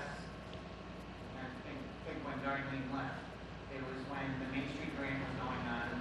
They thought there might have been some extra money, so she asked me to get something together. That's what was put together, that's what was presented at the beginning. And then again, that was what was presented back at the public hearing with those numbers there and those numbers right there, also has the wood fiber carpet as part of it. The numbers really haven't changed much, it's really the same number. I think, maybe because it's a little different a year, why it maybe gone up a little bit, but. The change of equipment per Frankie's request at I'm the sorry, planning, yes, at it was the a change of hearing. equipment. Now, Chris, I mean, this whole project, how much is this gonna raise taxes? $0.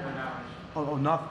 No, because it was allocated out of cell tower money, which was part of recreation money, which you guys have to vote on, and we can't do that. So actually, the first step is to do the application for the DEC. Correct. See what they say before we're even at allocating any money. Well, we can, Because they have to, Yeah. they're the ones that have to, we have to get their blessing before we can do anything. well, today, I mean, you were at the meeting, you heard that the engineer realizes that this is not going to be a no project. They're going to be okay with this. They're just going to give their comments to either shift a couple of things here or there. But the engineer, being very thorough in what she did, realizes that this project isn't going to be a burden for us. Well, from what my understanding is, we have a wetland and a floodplain. It's 100 feet from the wetland. The 100 feet from the wetland is the buffer, and that's the area we need the permit for. And when Heather Gearloff was here, and I met with her when she just happened to stop one day, and she said that along the fence that there needed to be shrubs. Correct. And there's 11,000 square feet of disturbance in order to remove the sand. Well, And Julie that- changed that. What? Julie changed that when she realized we weren't removing all the sands, because then that means we weren't disturbing the soil. Well, we don't know if we're removing all the sand or not yet. We really have to see, what the DEC says. So we're looking at 1/4 acre of the site disturbed. Right. And then after the application goes in, she will flag where the 100-foot buffer will be. And the other thing, she said that Amenia is an archaeo-sensitive area, so we need a complete form for the structural archaeological assessment form also needs to be completed too. Right, that was part of the DEC submission that I have in my hand that we went over this Right. morning. And then there were stormwater issues that the DEC, who already, when Heather was here, she recommended a rain garden, and we have applied for a grant to address the stormwater coming off the roof. Right. And going into the playground area, and to keep that water from also going into the wetland. So that's something, now, Well, the rain I barrels believe will she also said that we'll need a new survey The survey will have to be done after the flags are after placed. the DEC comes and does their flags. So I think what we need to be looking at now is, whether we want to go ahead and complete the DEC permit and see what they come back with and go from there? Or what does the board want to do? I think they should move forward with the DEC permit. It's logically the next step that needs to be done before you even get anywhere anyway. To get any answers to move forward, obviously, we have to submit the DEC permit, or else we're stuck here and we have no answers. They're just guesses. Because they're the ones that are gonna tell us, about the sand being removed and where it can go and where it can't go. I Right. mean, they're really driving this whole thing. Yeah, right. And you met with them this morning, so, working on the permit for it, permit application for it, next is the next This permit logical could be step, submitted by and Monday. timely. So, great. Okay, then I would say go for it. What does everybody think we should I make a do? motion that they move forward with the DEC permit process. I second that. So, I'll second it. no, I'm gonna. We're voting that they, That we send That the we send the DEC DEC permit and permit see in. what the DEC says about the Right. whole thing. yes. Councilman Delango? I mean, they're gonna drive it Yes. anyway. Etzelberger? Councilwoman Yes. Doyle? Councilman Crody? Yes. And Supervisor Crody? Yes. I mean, we're not, So I have we're a not question. allocating any money at this time. We just want to send it to DEC permit and see what the DEC says we have to do when we have to do it about the whole site. Thank you. I mean, we even, from what I understand from talking to Heather Dearlaw, even if we want to remove the old equipment, we're going to have, they're going to have some say in it. Because they will tell you what equipment you can use in the wetland, what you can't. So at this point, I think we can, send in, send in the DEC permit. I mean, they're going to drive what we're going to do and, any other additional expenses or everything about it because it's their wetland. All right, so I have a question then. Sure. So once this is submitted, that's fine, and they return to us, then an allocation of money can be a motion. Well, we need to see what they say.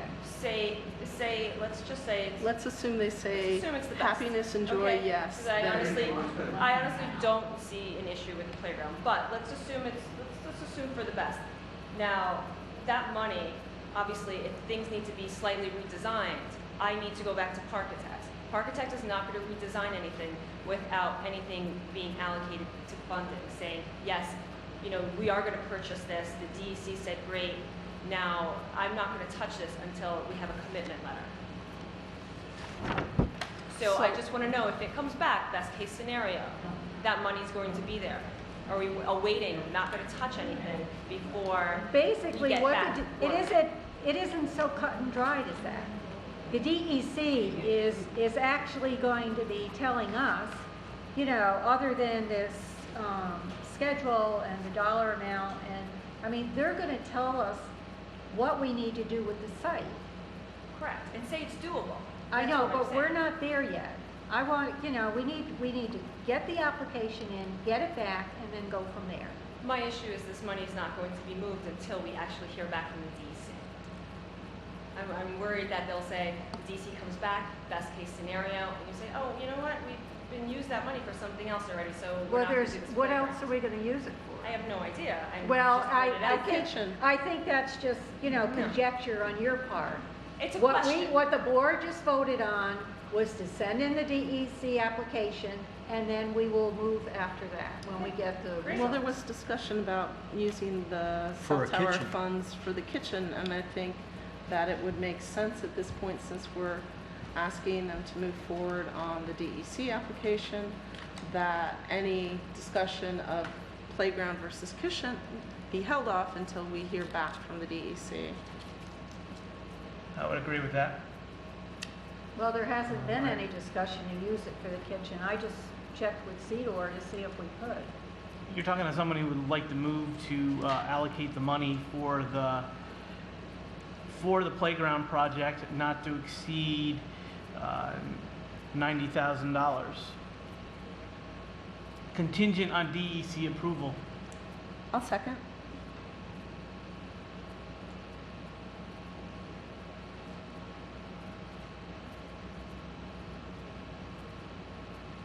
Councilman Delango. Yes.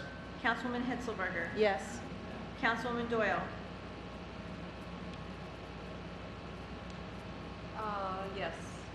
Councilman Perotti. Yes. And Supervisor Perotti. No.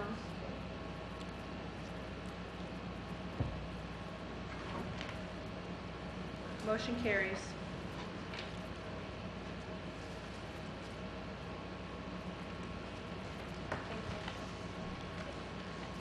Thank you very much. May I get up now? Yes. Dance theater? We have public comment? No, we still have the dance and theater. No, she's The talking about Recreation playground. Commission, Evelyn O'Connell, Recreation Commission. The Recreation Commission is supposed to handle that money. After we vote on it, which we've never done yet, to hold that money, you people, we come to you. You are bypassing us completely. You bypassed us 4-1. Excuse me, when Evelyn, we could you had turn up your volume on the microphone so we can hear you? I don't know how you turn it. You bypassed us when we voted 4-1 for a recreation replacement. You keep overriding us. What's the sense of having a commission? I agree. What's the sense? And it's not Chris's and Larissa's. Only their opinion counts, only their vote. Didn't We've you had vote on no this say. already? No. You didn't vote on We this. didn't vote on holding We this could money. look back through the meetings and you didn't vote on the We park. voted to bring all this stuff to the town board. Okay, so you did vote on it. To bring it to the board. The proposal, that's all, the proposal. Isn't that a proposal? We haven't finalized anything. We haven't, because DEC hasn't even given us an approval yet. So how can we finalize it? Is it going to be handicap accessible? If it's a playground, it has to be. Is that ramp being considered in there? I believe all of these Is it issues- remediation of the grounds? Let me finish, All of Stephen. these discussions- You are not on the commission, you're on the town board. You don't have a vote on us. You're a liaison with us, you don't have a vote. But I do have a vote to authorize funding.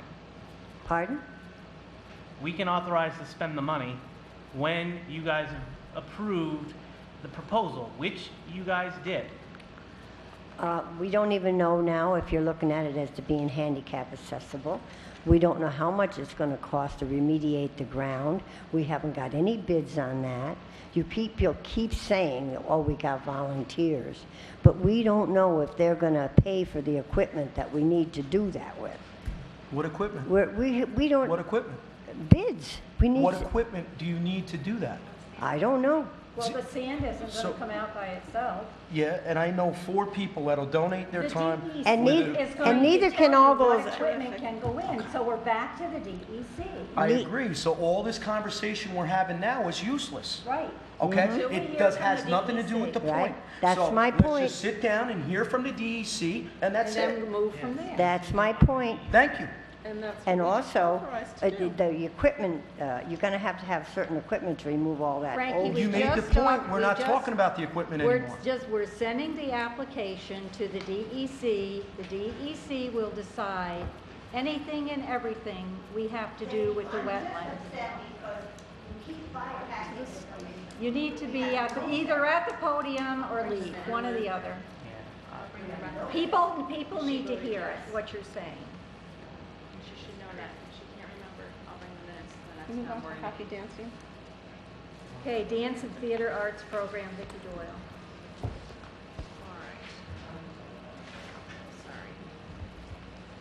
right. Okay, so we have a timeline for getting going with our dance program.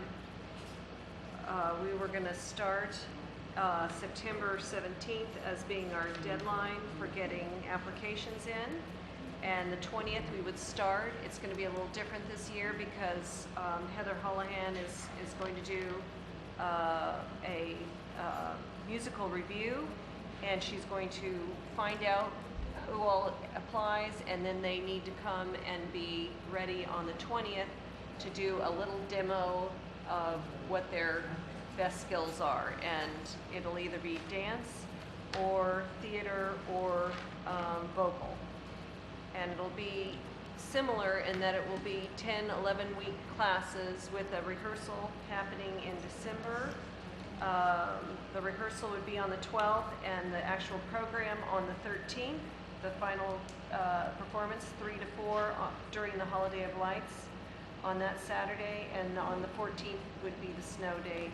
So I want to just make sure that everybody is still on board with those dates and times so that we can finalize that with the flyers.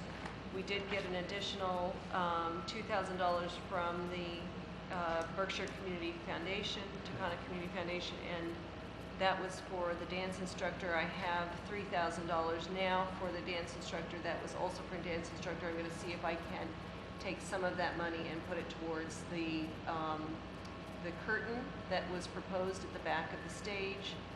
I talked to John Culligan about the possibilities of having him install it himself to save some money. I have some ideas, and I will report back in 2 weeks as to what I can recommend that we do with that additional monies. Are there any questions or comments Yes. before I finalize the flyer? Yes. Okay. Can you get me a copy of the application? We'll make sure it goes up on the website Oh, yes, so people can. absolutely, absolutely, and I'll appreciate you getting that word out. Yeah, just zip it over to me, whatever format. Yep. So I have to put that together, but I'm assuming everybody's fine with the dates. It's a free program. It's first come, first served. It's going to serve again second through high school kids. What are the dates again? And it starts, the deadline for getting the applications will be the 17th of September.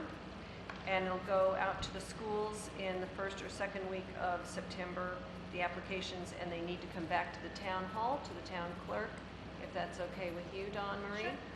And the first dance class would be on the 20th of September. And every Saturday, except for the Thanksgiving weekend, and would go and it would complete on December 13th or 14th if it's a snow day.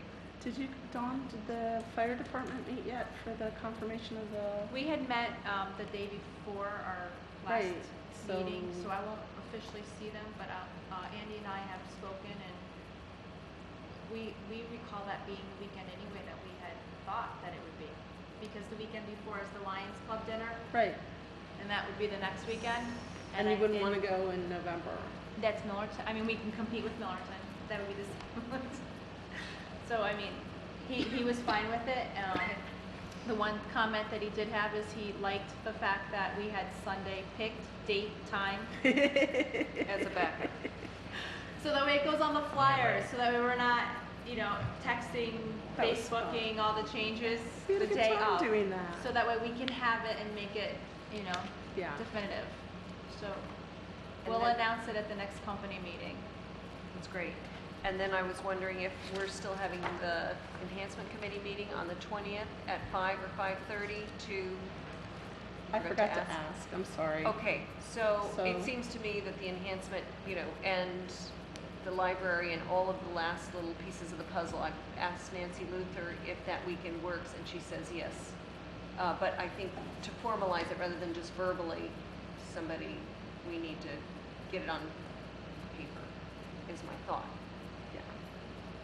So if you can check, that would be great. Sorry. That's all right. That's it.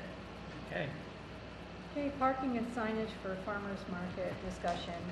There's been some discussion about the safety of the parking and the signage in and out of the parking lot for the farmers market. I called Chuck Walters. I'm waiting for a call back. He's actually the highway permit person from the New York State DOT. Since the DOT would be the one to tell us the appropriate signage we would have to use for going in and out of the parking lot. So I'm waiting for him to call me back, and then we'll have a meeting with him to see what his recommendations are. Supervisor Brody, I got a question. The crosswalk that exists right there across from the town hall. Is there any way that we could get everything, the branches and stuff cleaned up with a tree that's blocking the signage, and perhaps maybe add lights to it that will automatically illuminate, that will automatically, with a sensor. We have something similar at Hotchkiss. When somebody starts walking in the pedestrian walkway, the flashers will automatically come on to alert traffic to slow down as people cross. Well, that's something we can ask him when he come out, because it's a Yeah. state road. So he's the one that would have to approve that. And there's no reason why you can't ask him that when he comes out. I'll let everyone know when I he think that gets would be back to me. a good addition to what we're talking about as far as signage and stuff.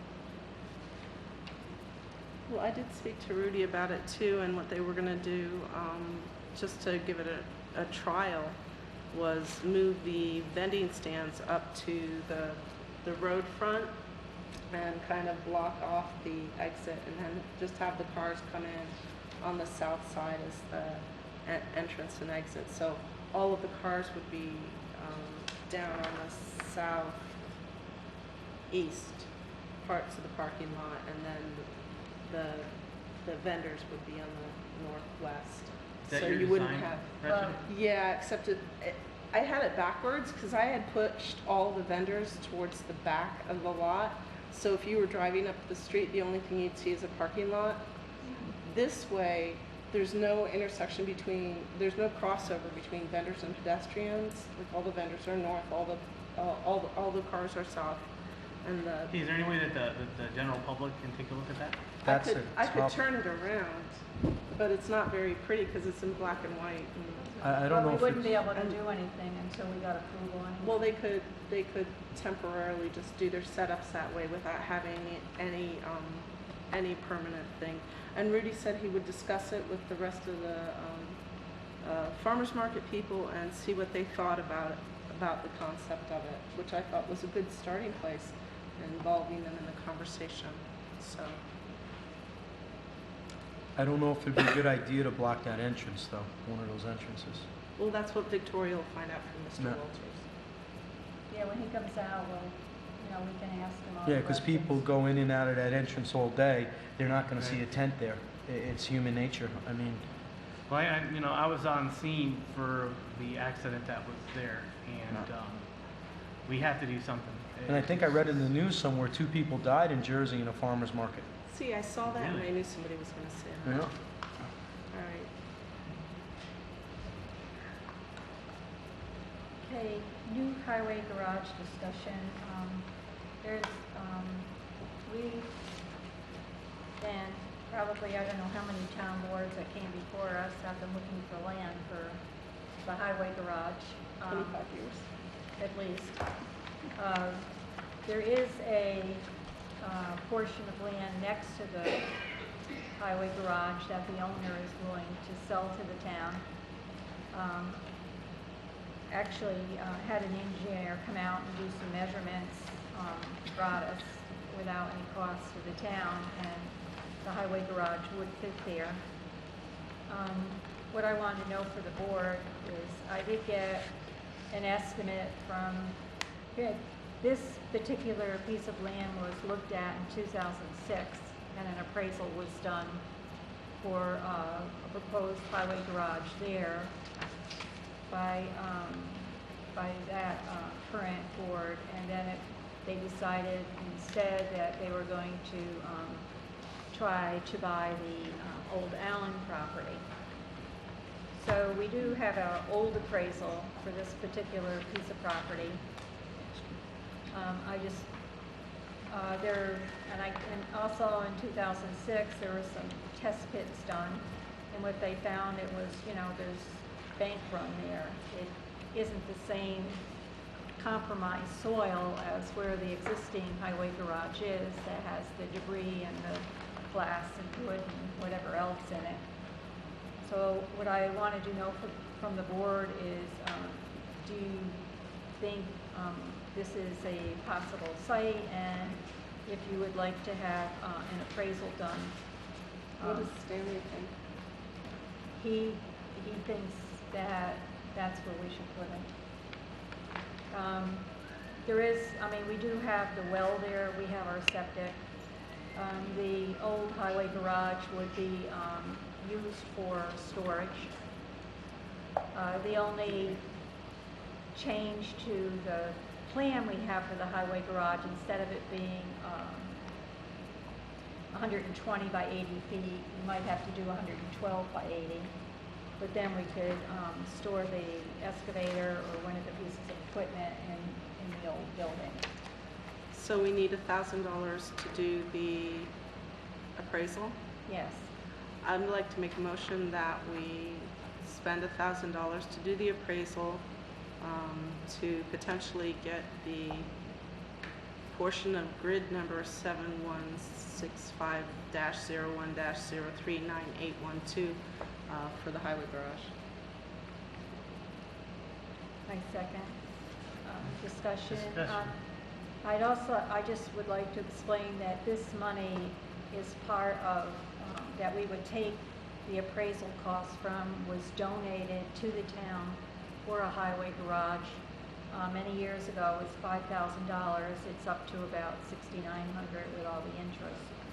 So I did move that money. It was in a CD, and I moved the money from a CD to a money market so that if we needed to take money from that amount allocated for a highway garage, we would be able to without penalty.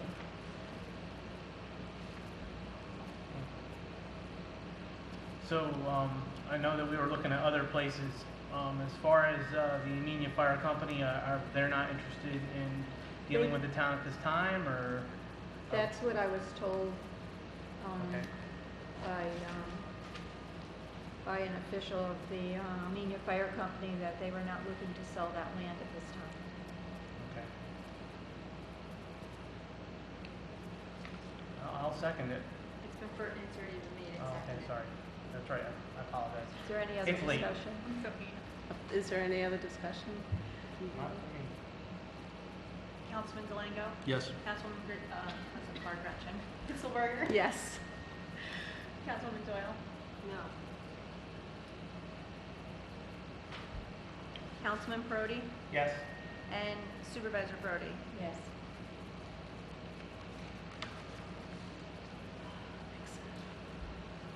Okay, 2015 budget. The budget forms have gone out to all of the department heads and committees, and they have to be back by August 25th. One of the things we're up against this year is the tax cap. The original tax cap was supposed to be 2% or whatever the rate of inflation. The tax cap for 2014 was 1.66. We did present a budget that was below the cap. Next year, it's going to be a lot more difficult because the property tax cap is down to 1.56. So as we're doing the budget, we're going to have some really tough decisions to make in order to stay under the cap. Now, the other part of the tax cap, there's a property tax credit, and I'm not sure if people understand how that works. The property tax credit is a 2-year tax relief program that reimburses qualifying New York State homeowners for increases in local property taxes on their primary residence. In order for the credit to be available to homeowners in a local taxing jurisdiction, the jurisdiction must comply with the New York State property tax cap, and after the first year, must develop an efficiency plan. To be eligible, the homeowners must meet the requirements of the STAR property tax exemption. Did you have that put out for the website, Victoria, so people can download that information? You have it. I know. I know I have it. Yeah, so you want us to send it to you, and I can scan and email it. Scan it, yeah. And then, y'all have someone do that. Great. And then, under for school districts and local government requirements, year one, the jurisdiction must comply with a property tax cap. This means the increase in the tax levy cannot be more than that allowed by a formula established by state law. And in the second year would be 2016, the jurisdiction must comply with the tax cap and also develop and implement a government efficiency plan to reduce costs by consolidating services. What they're looking for towns to do is shared services. Now, the timeline and requirements for school districts for year one, 2014-15, all they have to do is comply with the tax cap. For local government, the fiscal year beginning in 2015 will be next year. All we need to do is comply with the tax cap in order for people to get this refund. Now, what will happen is that there's several areas that the tax cap is affected. I mean, for example, if the local government, if we stay under the tax cap, they would get a rebate from our taxes. If the county doesn't stay under the tax cap, they wouldn't get the county part of the rebate. And there's part of it is county, part of it is school, and part of it is your local government tax cap. So we've put it on the website so that you can see basically what we're up against and what we need to do in order to comply with the New York State property tax freeze credit. Okay, so I got a question. I know the town of Northeast has decided to, by local law, go against the tax cap. To override it. So what if we do that? Well, we could if we're planning to override it, but if we override it, then the rebates, then there would be no rebates.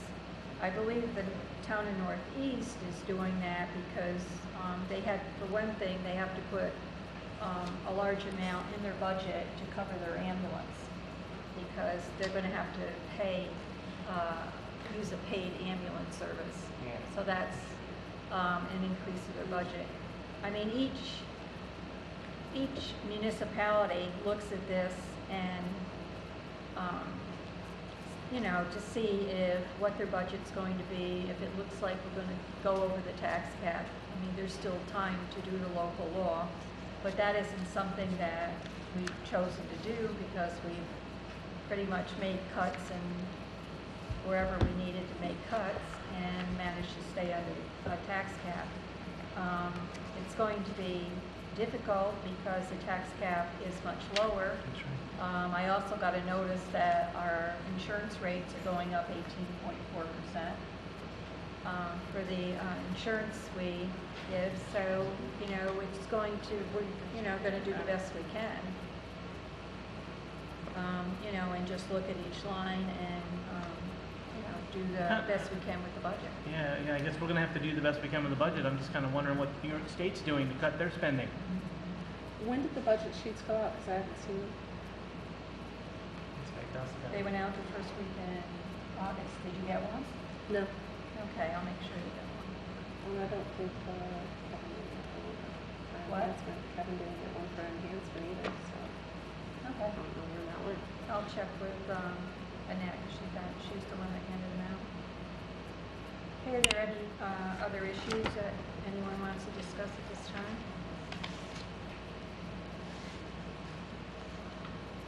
Public comment?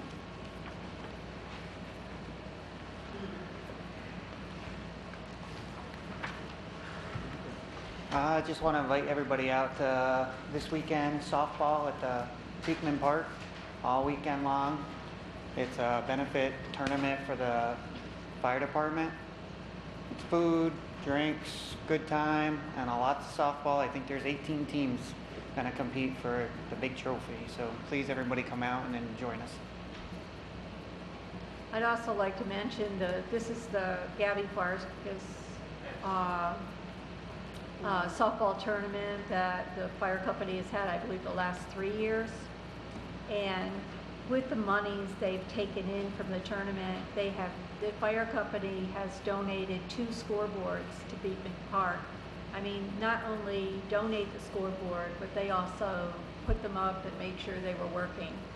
So we certainly thank them for that generous gift to the town. And everybody should go out and support them and have a good time this weekend.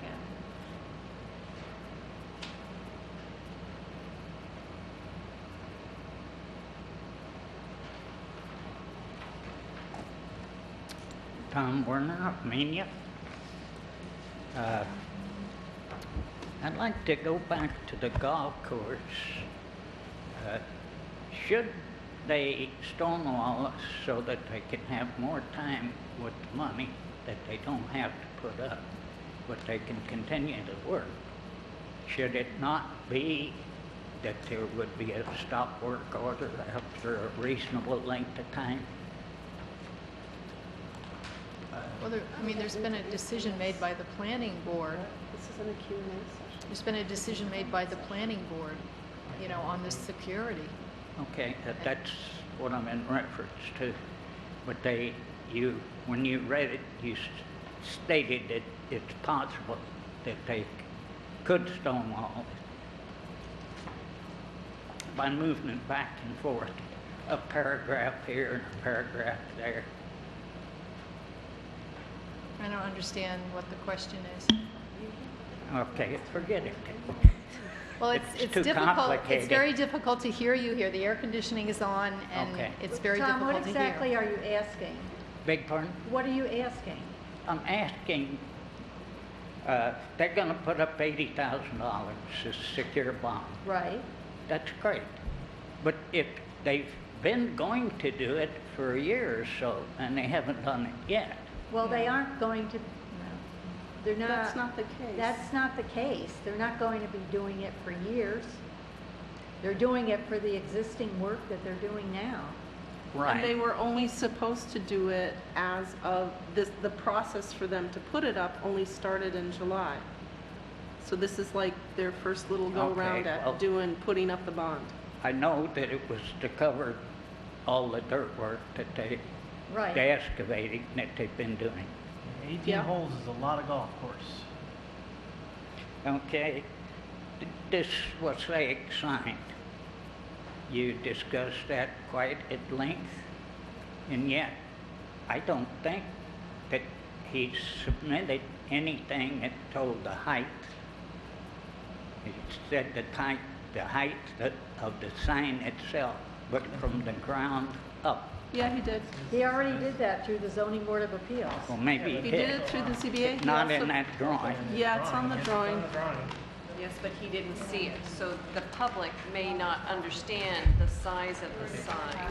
Is that I what looked at the drawing, and the drawing shows the height of the plywood, which is already up about 12 feet before you get to it. But that's neither here nor there either. That issue is going to come down to the fact that there's never been a survey on that, and it's very possible that that's on the highway. Well, we'll have 2 weeks to look into it.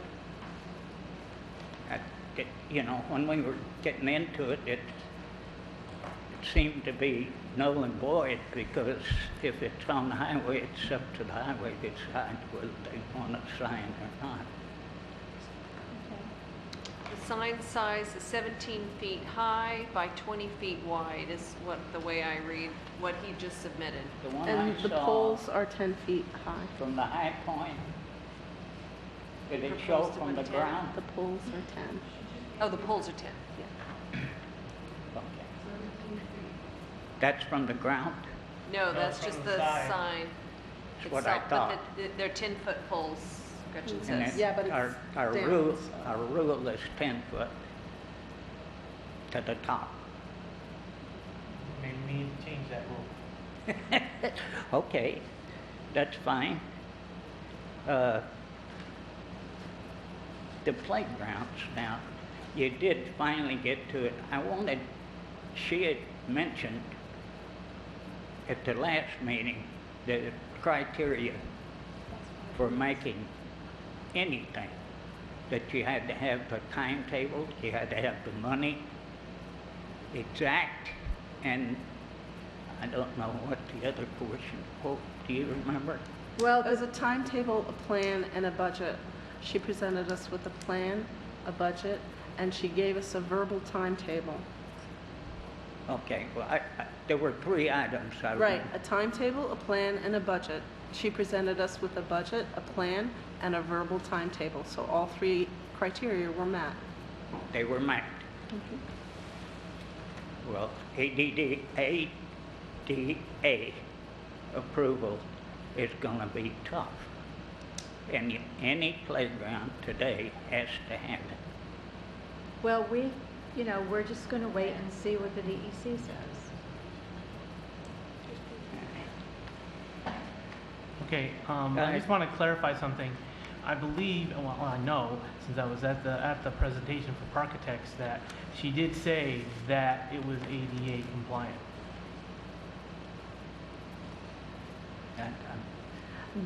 The Parkitects have already stated that the plans are ADA compliant. Yeah, but getting to it. How do you get to it? And when you're talking about complying, you have to have a means of getting to the playground as well. Yes, we understand. Not, the stairway out here, this ramp, they say it's not compliant, so you can't go that way. You can't bring the kids All that'll up be there. addressed after we're not even at that point yet. I know you're not. But yet you allocated $90,000 for We that at reserved some point in the future. We reserved that. Will it be restored if it's not used for that? The next step is the DEC application. No, it's on 8 minutes.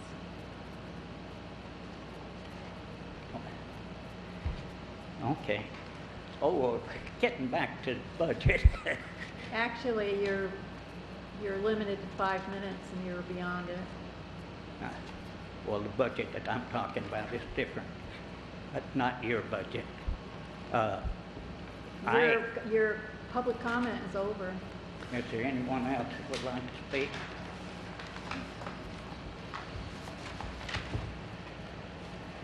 Sharon Kroger. I haven't been here for a while, and so it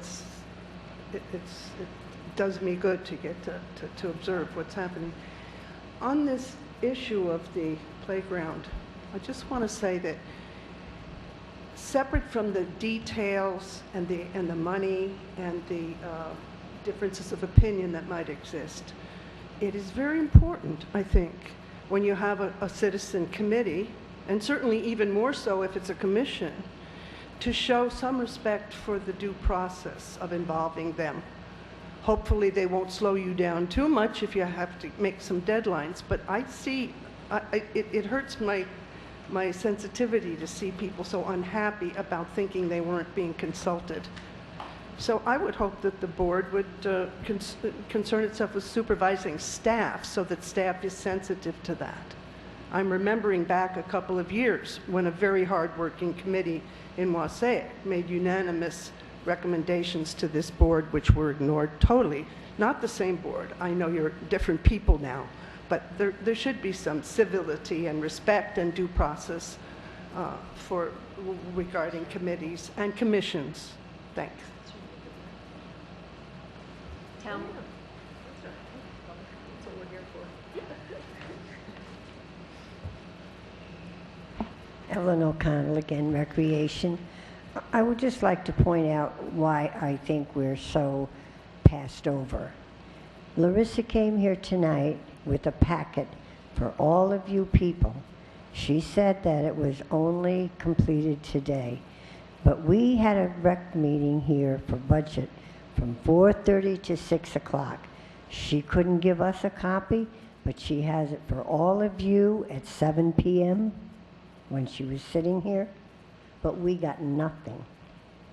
And we were here till 6 o'clock working on the budget, which she didn't come to, because she had, I don't know, some other issues.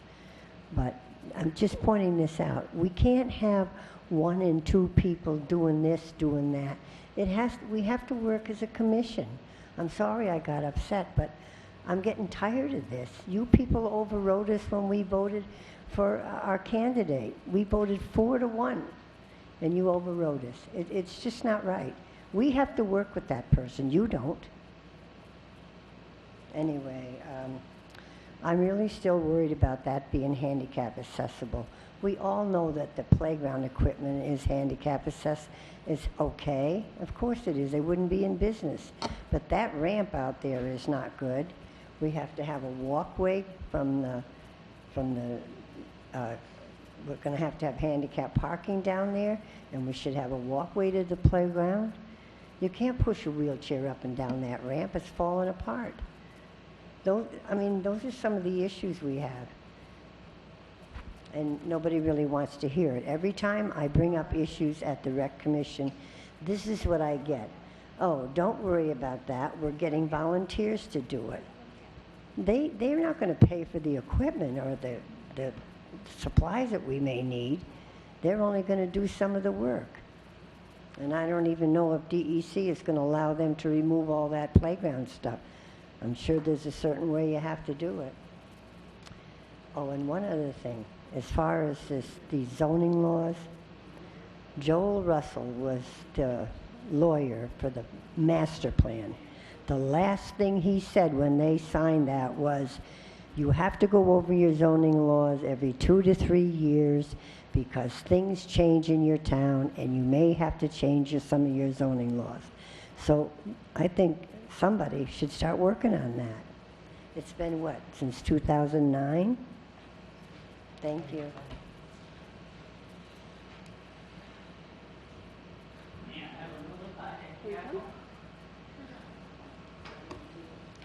Make it quick.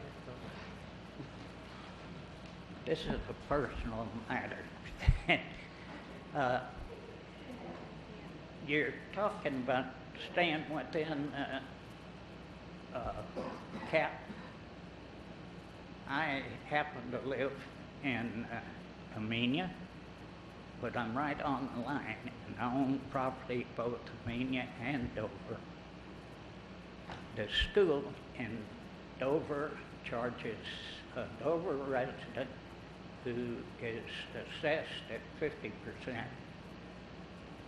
of assessed value, 2.9 to keep them within the cap. For those who live outside of Dover are on 105% of assessed value. Plus, they charge me 10% for the same school tax.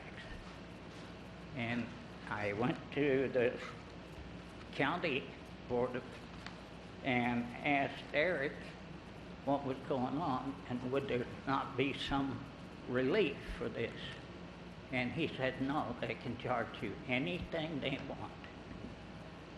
It's contingent on Dover Plains doing a reevaluation. They are not at 100%. They have not done a reassessment, and when I was campaigning down near that area, I talked to a lot of residents that live in the southern part of Amenia, right along the border. They're subject to the Dover Plains School District, and it's unfortunate since we're at 105, which we have to get corrected. They haven't even done a reassessment. So it's a challenge for residents that live alongside. I understand what you're saying, and there's nothing we can do. Thank you. I just wanted the town and the school district to realize that there's such a disparity. Thank you. Are there any town board comments? I got some. All right, first, long meeting, I had a lot of comments. The public comment before that was directed to me, quality of life from Mr. Collins. If one building affects your quality of life, there's issues besides that building. And he did interview with the planning board. I was at the interview with the planning board, and he basically came into the town boardroom, sat in the chair, and asked for a member of the planning board to be removed. And if that member wasn't removed, he wanted nothing to do with the planning board. Then he got up and walked out. So now, what's that?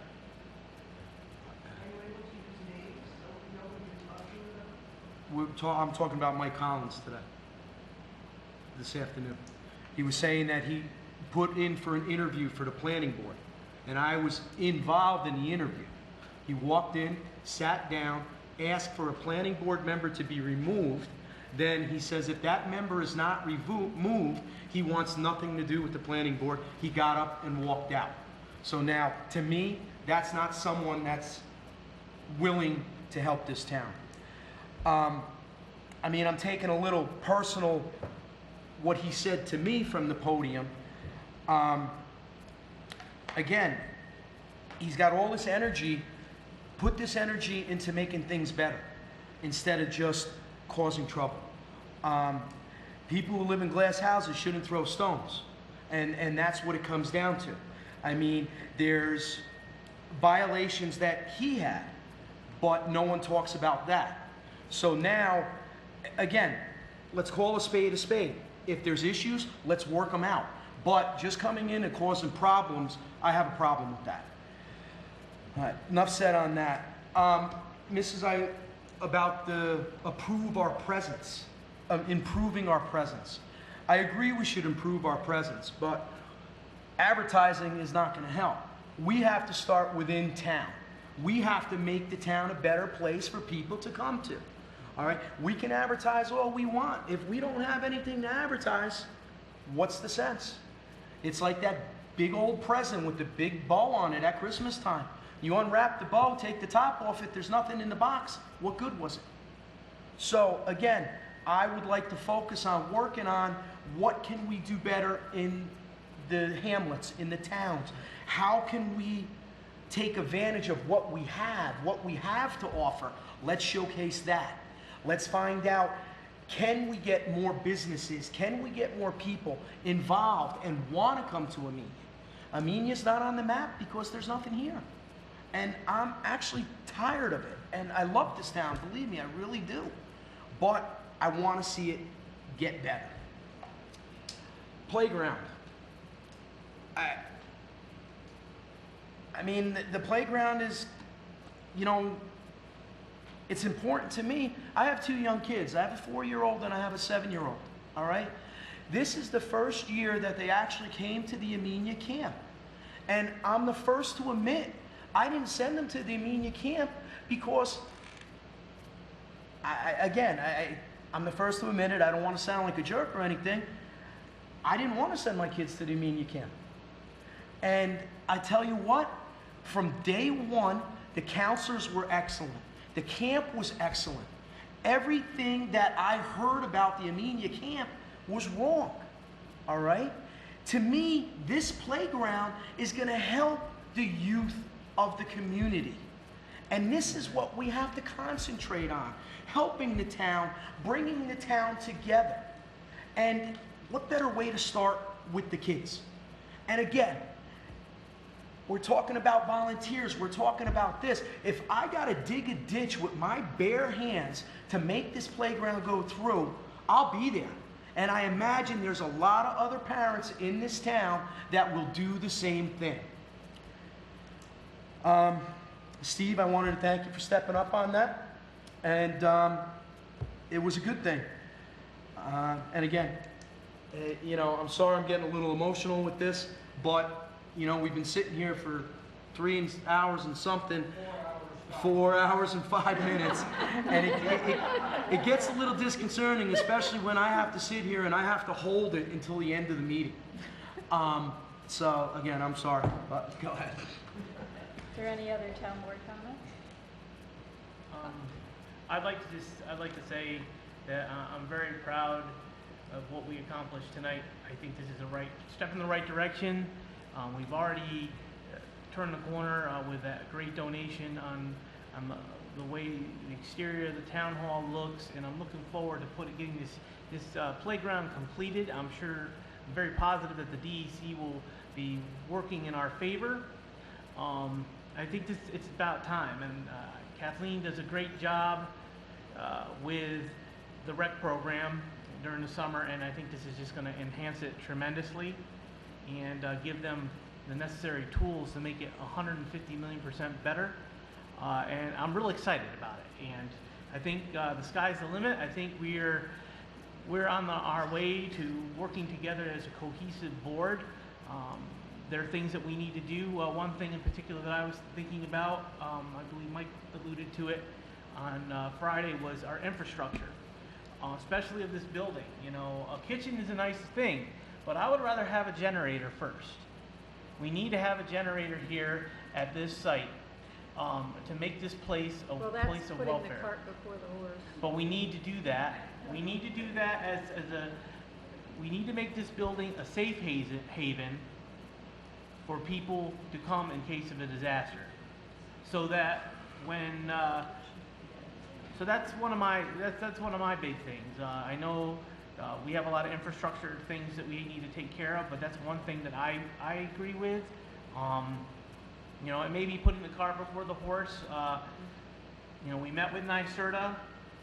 You know, let's get all our ducks in a row and see where we can go and better serve the community in which we live. Is there any other town board comment? I'll be quick. Harney Tea Fest is on Saturday. I think it's the first one ever, 8 to 5. Go out to the Harney Tea Factory, take a tour of the factory and see. They employ 100 and some people, and I think that's the kind of business we'd love to have here in Amenia. So I'm going to go check it out. And congratulations to Orpha and Victoria, and thanks to the town board for a great senior picnic, because I thought it was good. I went to church, I think, the next day or thereafter, and I heard from a senior who said, that is my recreation. I like to go and have a nice meal. And I thought, well, that's their recreation. You know, some of us need a playground, some of us need a nice meal. So I thought that was a nice affair, and congratulations, because it was a lot of work and a lot of people pitched in to make that happen. I also like to just hear all the dissension, and because I think dissension is an important part of democracy, so I'm pleased to hear it from the audience, you know, I'm glad, Sharon, you came back and, you know, heard all this stuff.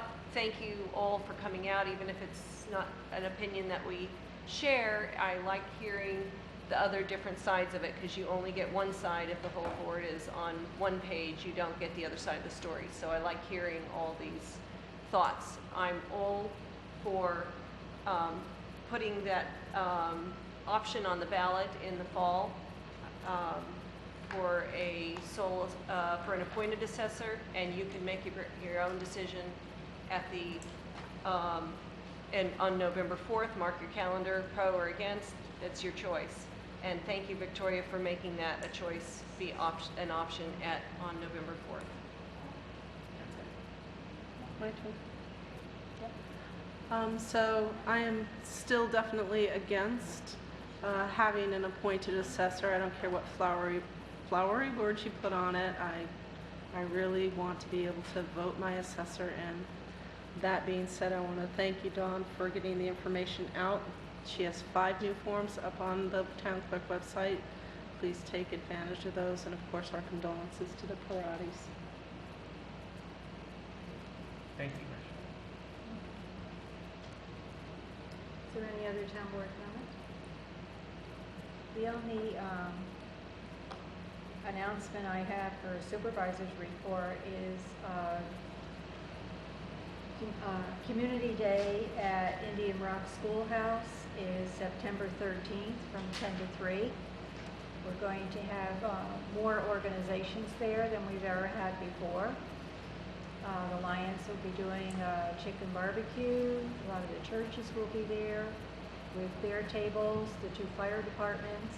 And it's a wonderful day for everybody in the community to come out and enjoy the schoolhouse grounds and everything that Community Day has to offer. Pie contest? Yes. Excellent. And is there anything else from the town board? I move that we adjourn this meeting. Second. Victoria, All in favor? we're Aye. gonna do Any the tax opposed? cert.